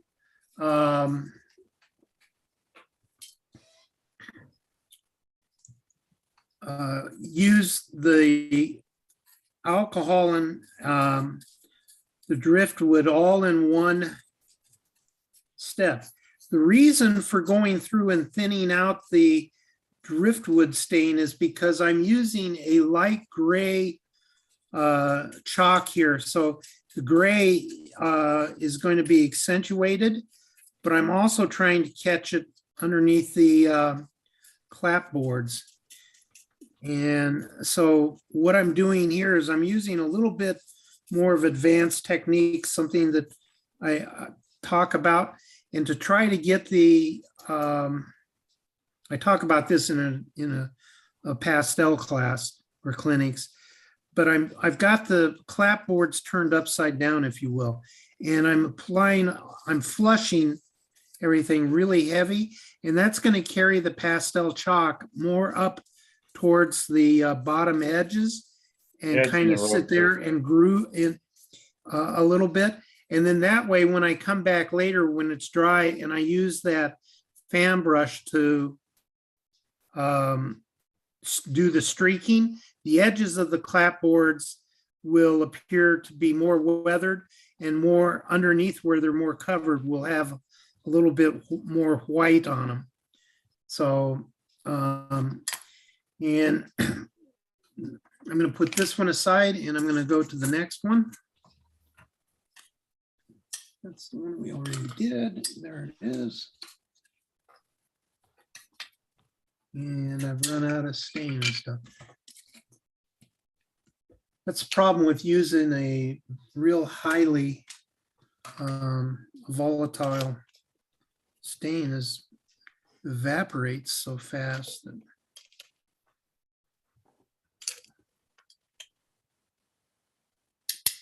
you can tell that I'm real real accurate on all of this stuff, right?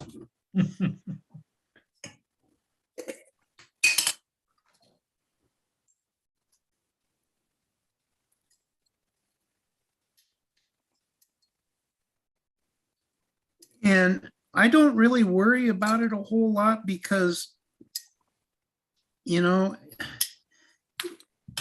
those of you that have weathered and done all of this stuff long enough, you know that sloppiness is the name of the game, quite frankly. It's just, it's control and using a technique that you want to work. Now, again, I'm flooding it to get the pastel wet. And I'm going to flip it upside down here. Shink. Well, I don't know if you guys could see that with my head in the way or not. I apologize. Will, you need to tell me when my noggin is in the way. And you can kind of see here on some of this.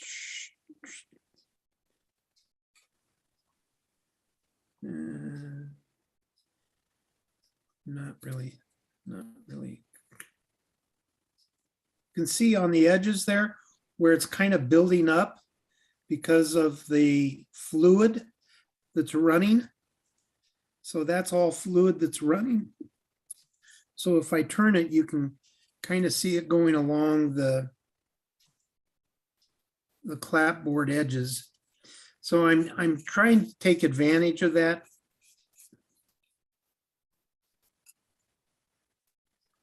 And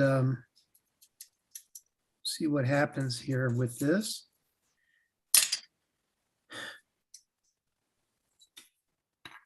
And then I'm going to go back to my raw ochre. And I'm going to throw some of this in there.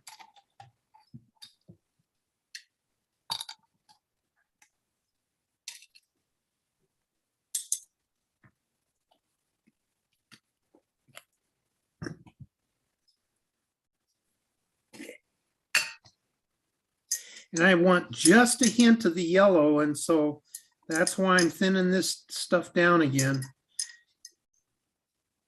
I could probably Chris. get by with it straight out of the bottle, but I Hey, don't Chris, know. Yeah. did you have a chemistry set when you were a kid? As a matter of fact, yeah, didn't you? It got taken No. away from me when I was using hydrochloride and getting it on the curtains. So anyway, so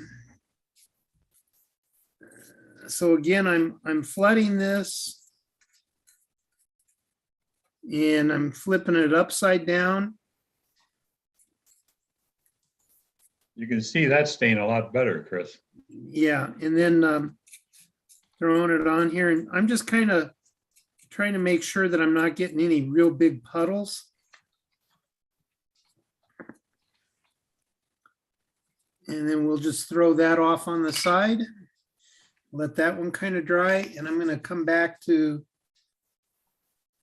this is the one that we were just working on. And again, I always tap, or not always, but most of the time we'll tap it. So clapboard's going down right now. So I'm just trying to get the pastel wet.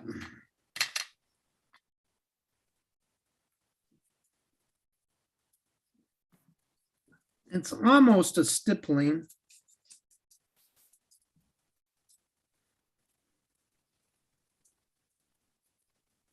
And then I'm going to kind of come back and flood it a little bit. And clapboards are upside down. And when I'm flooding it, that stippling, I'm just kind of unloading the brush, I guess is the best way of putting it. So nothing super fancy here. And so let's see what we've got going here. I'm gonna get out.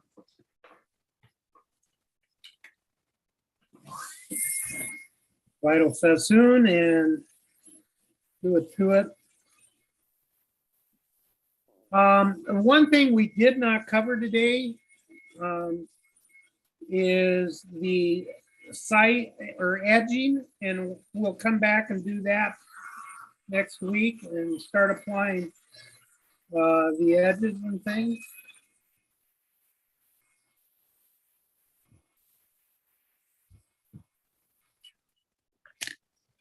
I'm going to take this. I'm sorry for doing this underneath the table here, guys, but kind of one of those things that if I don't, I blow all over the place.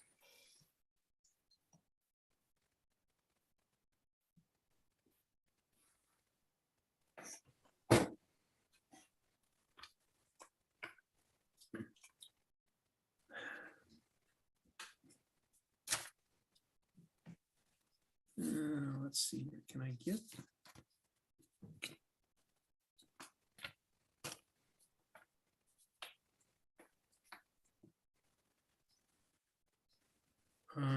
You can kind of see it at this point,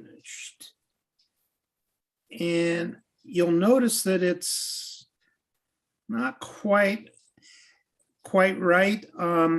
So, and this is where we're going to spread out the pigments. So remember, I got out the toothbrush, the old toothbrush. Now,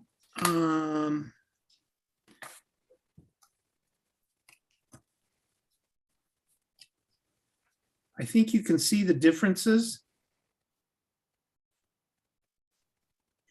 And so what I'm going to do is take that toothbrush and show you how much pigment was up in the clapboards here real quick.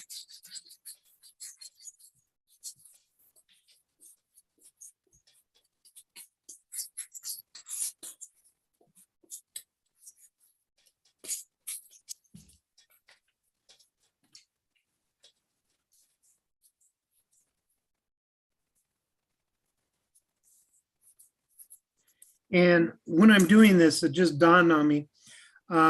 I always do it so that the clapboards are facing down, not coming up. Because if I come up, I'm trying to brush the pigment out from underneath the clapboard, but that's where I want a little bit more highlighting of white, light coloring or whatever the pigments to be. So I'm doing it from the top side down, if you will. Yes, it does get in by the edges there of the underside of the clapboard, but not quite as much. And I know you guys can't see it, but I'm creating a dust, and I can actually smell the pigment dust like a vacuum, you know, when you go to empty your vacuum cleaner. And this will probably need just about a second coat. Yeah, we're going to have to do a second coat, but Yeah, one side there looks grayer than the others.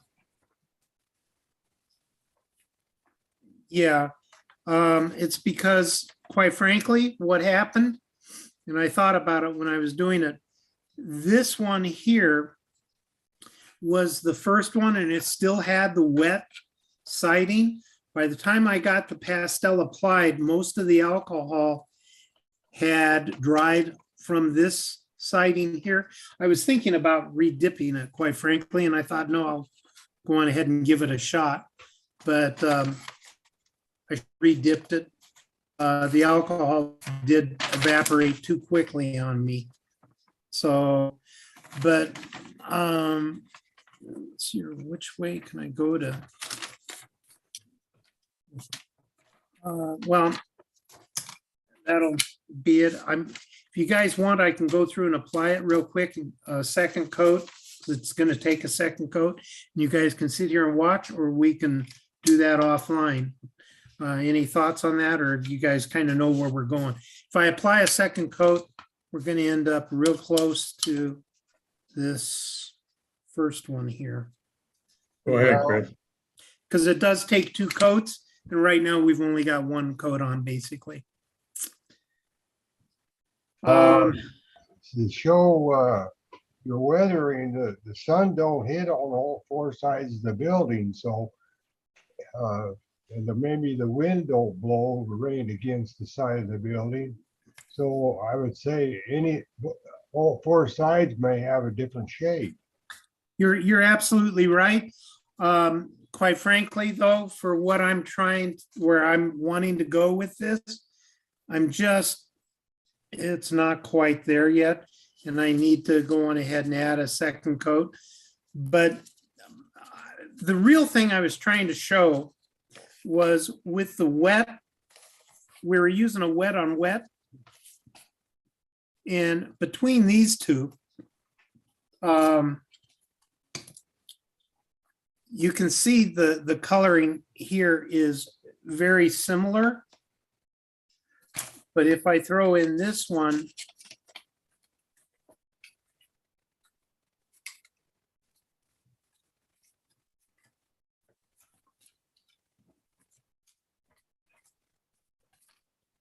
the coloring is, the top one is quite a bit more yellow. And it doesn't quite have the whitewash effect that I'm after. It doesn't, because I'm going through my cell phone, I'm not getting the highest quality of pictures. And we've been kind of discussing some other techniques that we may be able to use technically to get a little bit better pictures going. But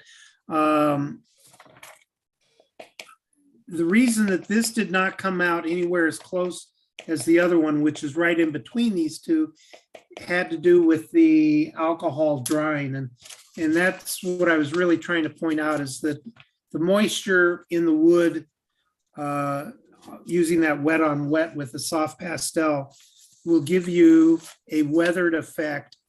And you don't have to go through the pre-siding or pre-coloring, wait for that to dry, come back and add in another layer. You don't have to go through the 3 or 4 layering process.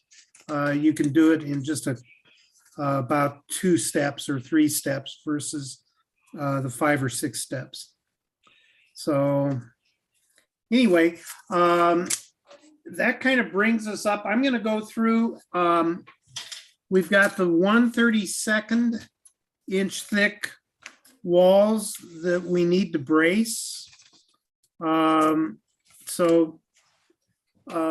After show, I'll talk to the guys real quick and see if we want to determine if I'll do that offline or if I'm going to do it online.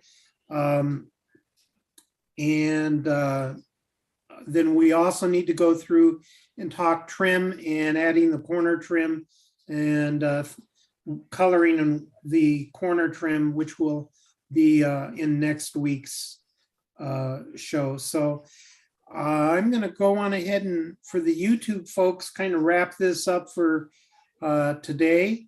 I want to ask before we leave if there's any questions or comments which the guys would like to make. And for those of you on YouTube, we do have somebody watching.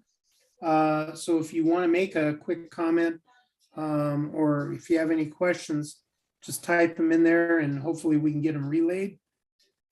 And while we're waiting for the YouTube folks to respond, how about you Zoom guys? Any questions, thoughts, comments? I have a question for Father Ron. I was interested in, I wanted to. We lost you.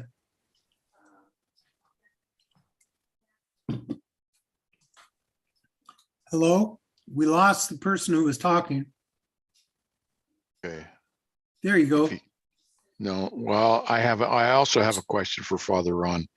You're doing cardstock building. Have you followed Trolls Kirk at all? I just learned about him last week. I have not done any investigation into that yet. He does an absolutely wonderful technique that I've seen anyway, especially for his roofing and his siding. He paints it all on watercolor paper, Right, paints his color on, and then he cuts the strips. right. Depending on what it is, if it's roofing that he's like shingles, he cuts it perpendicular to the brush stroke. And if it's a clapboard siding, he cuts it along with the grain of the brush stroke and glues it on. And the watercolor paper just happens to be the perfect thickness to create that board on board look. But it's tedious because now you're adding all the boards like yourself. Yes. Yeah, he Can you uses put a his 60-pound URL in the watercolor paper. chat? Yeah, he uses a 60-pound watercolor paper, and I followed the build of his railroad many years ago, and he's utterly, well, number one, he's an artist by By profession. trade. Yep. Yeah, but he has done some work in cardstock that is beyond astounding. And I, quite frankly, was going to contact him when we get in a little bit further for some more advanced coloring, particularly in using the acrylics, because he is a master of acrylics. And I wanted to have him go through using some acrylics on a couple of different applications in the more advanced type of sessions. But if you're not familiar with his stuff, I believe he's in Sweden. He's in Sweden. He's a Dane living in Sweden. I've been to his layout, which by the way is for sale. But he's very approachable. Yeah. Frederick Testard, who was a fellow modeler out of France with Trolls Kurt, the two of those guys hung out a lot, and Frederick and I built more than a couple of models together. And we did have one project that we were going to do that unfortunately Frederick passed. Put that to everyone. But yeah. But if you have Trolls Kirk's link, it would be great to have. There's a link to his Facebook page, which is the Coastline Railroad. And if you have not seen this or taken the time to follow Trolls Kirk, I cannot recommend enough taking a look at it. If you're interested in doing water, he does stuff with acrylic matte mediums and Mod Podge that are, you can't believe what he has done. It's incredible. And it's all in O scale. Okay, real good thought though, but yeah, gotta get him on here somewhere along the line. And if you have not looked at his stuff, it doesn't matter if you're not doing paper, just looking at his techniques are readily applicable to any other medium, styrene or wood, or foam for that matter. But foam would be a little bit trickier, but the styrene and things. And the Railroad Line forums, he went through in detail on all of his structures, pretty much starting out with the lighthouse, as I recall. Yeah. But yeah, he is probably one of the top 5 modelers that I've ever seen. I just put his email in the chat. Okay. Yeah, Trolls is really something. Okay, well, good thought there. Anything else? Rich, did we have anything come through on YouTube? Ken is asking if Daryl Jacobs from Interaction Hobbies is here. Yeah, I'm here. Ken would like to know if you would show us the mixing that you did to mix artist ink that's settled that you did in your art of detail. Oh, the paint mixer, I think is what he's talking about. Yeah, I think so. I can show that here. I guess I have to turn my video.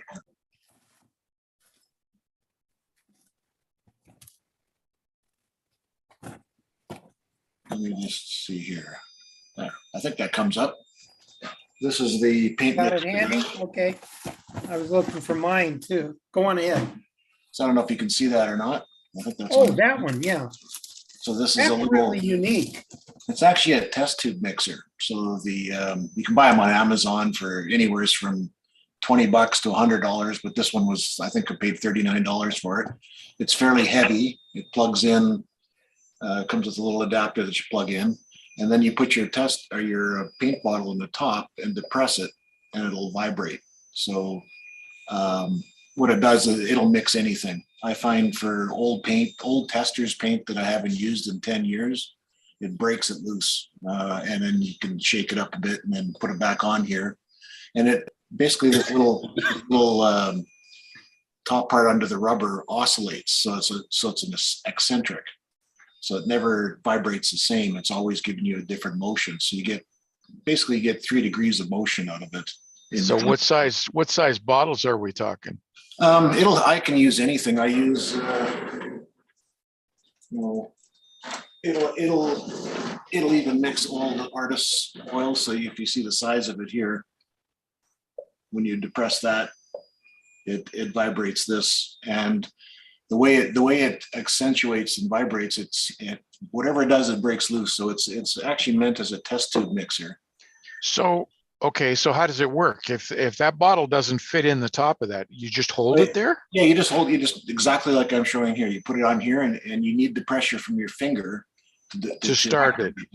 Okay. You hold it like that and it'll vibrate. There's a video I did on New Tracks. It's the art of detail. And I'll put out a link to the video for you can watch it in motion and how it works. But okay. It's a fantastic little unit, especially if you got arthritic hands like I do. Sitting there trying to shake a bottle for 30 minutes to try to get it to break loose is crazy. So I use this on just about every paint that I've got. So, and the rubber holds it firm in the little indent in the top. So that would be good on those inks. Like I was. Oh, absolutely. On the inks, it's perfect for that. For this. Before my internet died, I was just about to say about the ball and the bottle. You can get stainless steel mixing balls for plastic bottles, but use plastic balls in a glass bottle if you do it. Right. And make sure they're stainless steel balls, not the plated ones. The cheap Chinese plated ones will rust and turn into paint a different color. Well, it depends on whether you're using it as weathering paint. Yeah, there you go.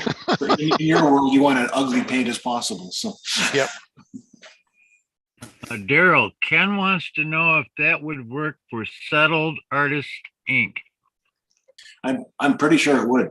I don't. Yes. I don't use inks, but I imagine it would because the frequency at which this vibrates at should break anything loose of the bottle. I can tell you it will. Yeah. Because I have done it myself. Interesting. I'll dig test tube shaker, eh? Yeah, it seems all like modelers. I picked up the tip from these fantasy modelers that do the little figures. Yep. And yeah, I bought one and I haven't turned back. I use it every single day. Is it battery operated there? No, it's a wall wart, a little adapter in here that goes in, so it's a 12-volt power source. Thank you. So you do need a cord for it. There's some real high-powered ones too for the test tube guys, but I don't think for our modeling work you need something that aggressive. There's ones you can strap the bottle on top and let it go. But I used one that I paid $80 for, and it was a little bit too much juice per se. Yeah. I'm sorry, I don't recall the brand, but was like $83 or something. And I don't have it anymore. I gave it away when I moved down here because I gave away all of my Flowquil paints and things that I'd had sitting around for years and years. And I figured that the guy could use that too. So I threw that in the mix. But This particular one's called lab fish, like a fish. And it's called a Vortex Mixer Victor Mike 300. And like I say, I got it on Amazon. I think I paid like $40 for it. So but they are worth their weight in gold. yeah, that's for sure. Victor Mike, what, 350? Victor Mike dash 350, 300, 300. 300, okay.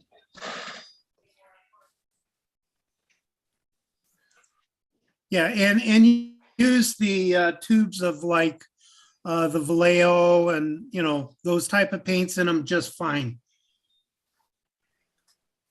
So it doesn't really matter the size of tube. Have you ever tried a rattle can on that? I haven't actually. I'm sure. I bet you it would work, or the bigger one would be good for that. Yeah. That'd be much rather better than shaking them up. The little half cans of dull coat I used to throw on my other one. So anyway. I put a link of that video in the chat there for you. Oh, so Brian says he's used them on rattle cans, so it's got enough power to do it. So I'm sure it would probably work well. That's actually a great idea. Yeah. Anything else, guys? Yeah, Chris, I have Yeah. a question for you, if you can hear me. Yes. When you're removing the your white product from the siding, would it be better? Is it better to go top to bottom, or does it matter? I actually, if you can spotlight my desktop, Will. I will. Actually, I go across, so I'm going like this, but I've got the claps so that they're actually like face down. Okay, because what happens is the brush, it will get in those crevices, but not as heavily as if you did it with the claps. Here, the claps are facing this way. So, you know, I'd catch my finger if I go down it. So to answer your question, I go horizontal, and then later I'm going to come back with a fan brush and we'll come vertically, and that'll add my streaking and catch on the edges of the clapboards to make them more weathered. Does that answer that question? Now, when you're coming up with your fan brush, are you using alcohol? Yeah, we will be using the alcohol. The trick with the fan brush in the streaking, if you get out a fan brush, it looks like this. For those of you that aren't familiar with these things, and these things are worth their weight in gold once you learn how to use them. But when you get them wet, and I just dipped it in alcohol, you start getting the fan to kind of like feather out, if you will. You can see where it's getting like little clumps of bristles. Okay. And so then what you do is you want, that's the modality of the bristles. That's the trick, is you want them in this clumped mode, if you will. So you got to get it real wet to begin with. And then you get your fan brush wet. Okay. And you want to unload it just briefly. And then, so my claps are facing down, and then just very, very lightly, and I'm just letting the weight of the brush come up, and you can see where, I don't know, maybe you can't see it there. If I could get it in the screen. Ching, ching. Right there, Chris. Come on. Trying to get it to focus, but I don't know if you can.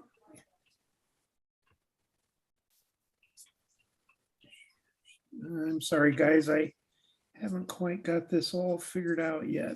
If I Or to the come- left a little. Yeah, there. There. You can kind of see how it leaves little streaks.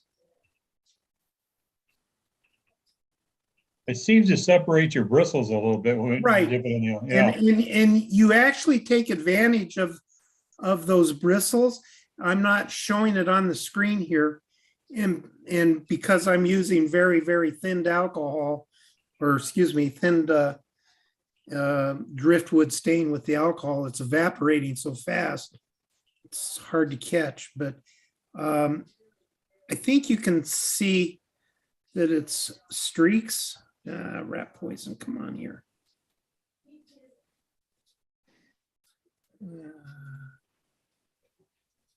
No, I'm not Your really bristles- capturing your it. bristles are doing the work, Chris. That's what the Yeah, whole thing is. But that, yeah, that's you're absolutely right. It's just a very light touch. And I'm literally just pretty much the weight of the brush. And if I get it wet here, real wet with just alcohol, maybe you can see some of the streaking effect with that, I think. I think if you had more color in that brush, you'd see it Yeah. better. Yeah. Yeah.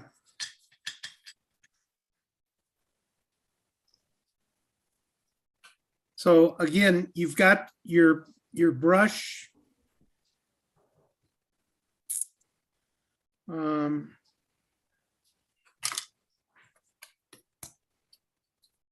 So does that show? No. Well, if you have a fan brush, you've got the general idea. I'm sorry, I'm not showing it very well, but when you get your fan brush wet, you've got the fingers and it splays out, and then you take advantage of that, and you can get some very nice streaking effects. The nice thing about the streaking effects with acrylics and things, if you're trying to do weathering, is it gives you pretty well defined edges on your streaking.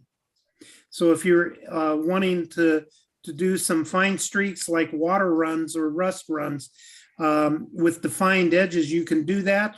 The other thing is where you've got shades, two different shades, you use the brush in a vertical motion like this to add your shading and things. And we can go through that later on. These are types of things that it's kind of funny because that's the type of stuff you'll pick up from Pearl's Kirk that we were discussing earlier. Can I add something to that, Chris? Uh-huh. If I can get my camera to work. I'm having trouble today, but anyway, I use two brushes. I noticed I have a problem with a shaky hand that I never had before. And when you try and do that stroke, you're laying down paint at the same time and you're getting a squiggly line. So what I do is I use another paintbrush, but I hold the ferrule so that I have the handle sticking vertical. Okay. And I use. We lost you.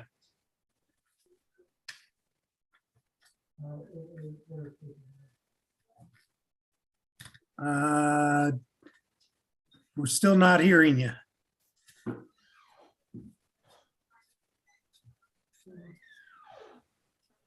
Hello, hello. I think he's having problems with his Yeah, speaker. yeah, I think we want, if he can come back. All right. Well, folks, do we have any other final questions or anything? I want to thank everybody for being on here for so long. Final questions? Crazy. We hear you now.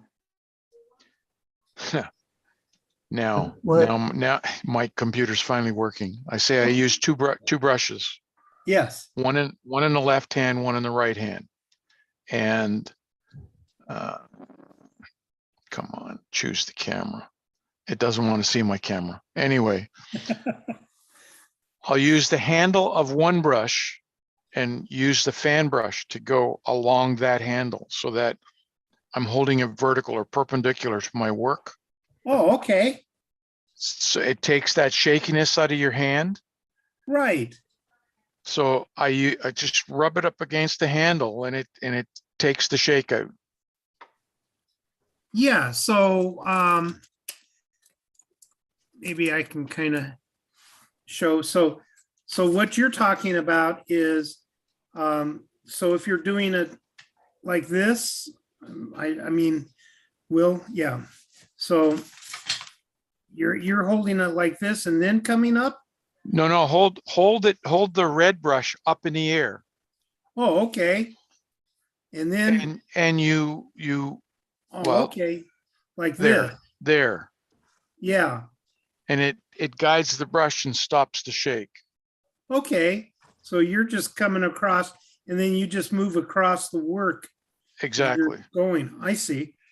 Yeah, That's an interesting there's a technique. name for that stick. It's an old watercolor painter's trick, and it's even better if you can put the stick or the other paintbrush, if you can anchor it on something, so it'll even be more Steady. firm. Yeah. Yep. Some Yeah, of the they use, old masters artists wouldn't paint without them. yeah, that's true. It is a thing. I just never thought of a paintbrush handle though. I mean, it's like we've got them handy. Never even thought about that. It's in your toolbox. Yeah, There's it's a right there. bunch of them. I use it when I went to school, I studied architecture. I was able to draw straight lines without rulers, no problem. But now when I go to draw a vertical line, by the time I get to the bottom, it's veering off to the right. So I've used that trick to keep the line straight because of my Yeah. weathering that I do. Yeah. Isn't old age fun? Isn't it though? Okay, and do we have any other questions? That was a real good tip, though. I'd never even thought of using that, and that's an excellent tip for a lot of us. I can see a lot of applications for that. Any other thoughts, comments, questions? I'll just give you a 20-second look at this ice machine. Oh, okay. This is in York, Pennsylvania, at the York Industrial Museum, 1904, and at the time was the largest ever. And it was an ammonia process. It's about I think 24 foot high. Wow. So Yeah, a you can little bigger than what we'll find out in the country. Yeah, you see the gentleman standing next to it, so it gives you a sense of the height. So that's interesting. That's interesting. That also reminds me too, thank you for bringing up this picture. Heath, who is not with us today, probably because he's making cupcakes, he is making available the files in O and HO for those of you that may want to print or 3D print the ice making machine that he has designed for the interior. And he is also going to make a few limited prints of that. And so if there's anybody that wants a ice machine printed out, he'll go on ahead and do that for you. If you're in Canada, he'll send it directly to you. I'm going to give it about 3 weeks here. And if anybody wants them down here in the States, if you'll contact me, I will then go on ahead and put together a bulk order, and we'll get them sent here into the States just in one big box, and cut way back on the shipping costs. And then once I get that, I'll redistribute it out to the appropriate parties. So if you're interested in his 3D prints of that in either O or HO, we'll have that. And in last Wednesday's show, I believe it was, he showed us a close-up on the screen of what he had handy or what he had printed out so far in his design. And Rich, how big was that roughly? Do you recall? Yeah, it was 13 feet long and 8 feet wide in HO scale. Okay, okay. There's a picture of it if you want me to share it. Yeah, if you've got it handy. How come you got something I don't have? What kind of deal is this? And did you say he would make the files available for printing? Yeah, he's going to make the files available also. Great. He's still fine tuning something. I don't understand all of the ins and outs of 3D file, but he's still fine tuning it before he sends it to us, and we'll put them up on the website. But that's a print of his HO machine.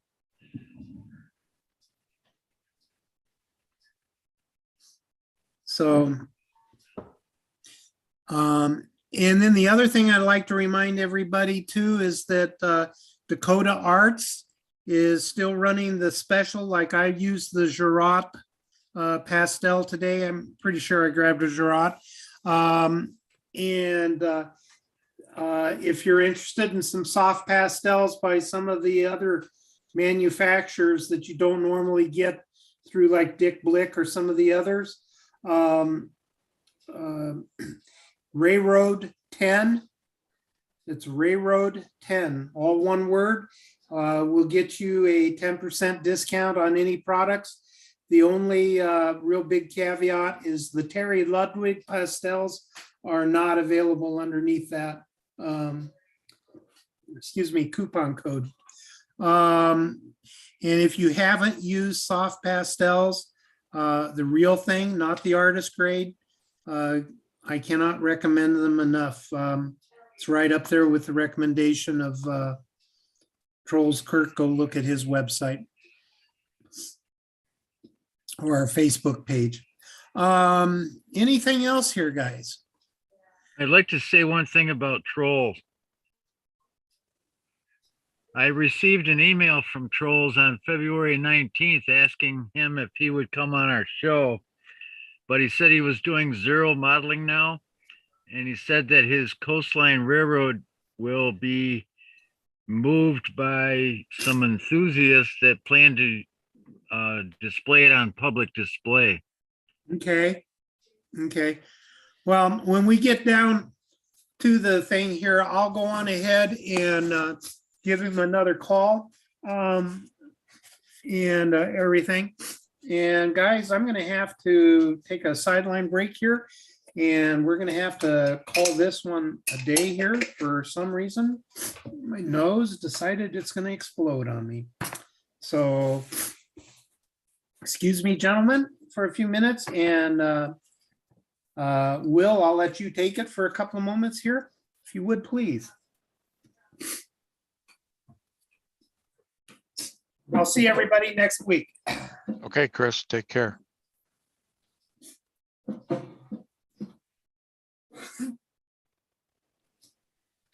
Good show, Chris.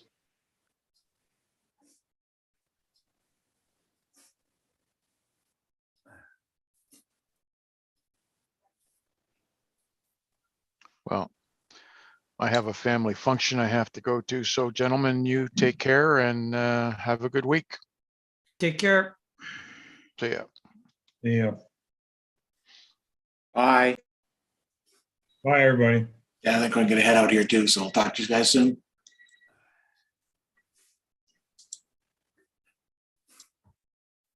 I've had some trouble with my chat. I can't type in the chat. I don't know why. Hey, Chris, can you stop the stream to YouTube Yeah. and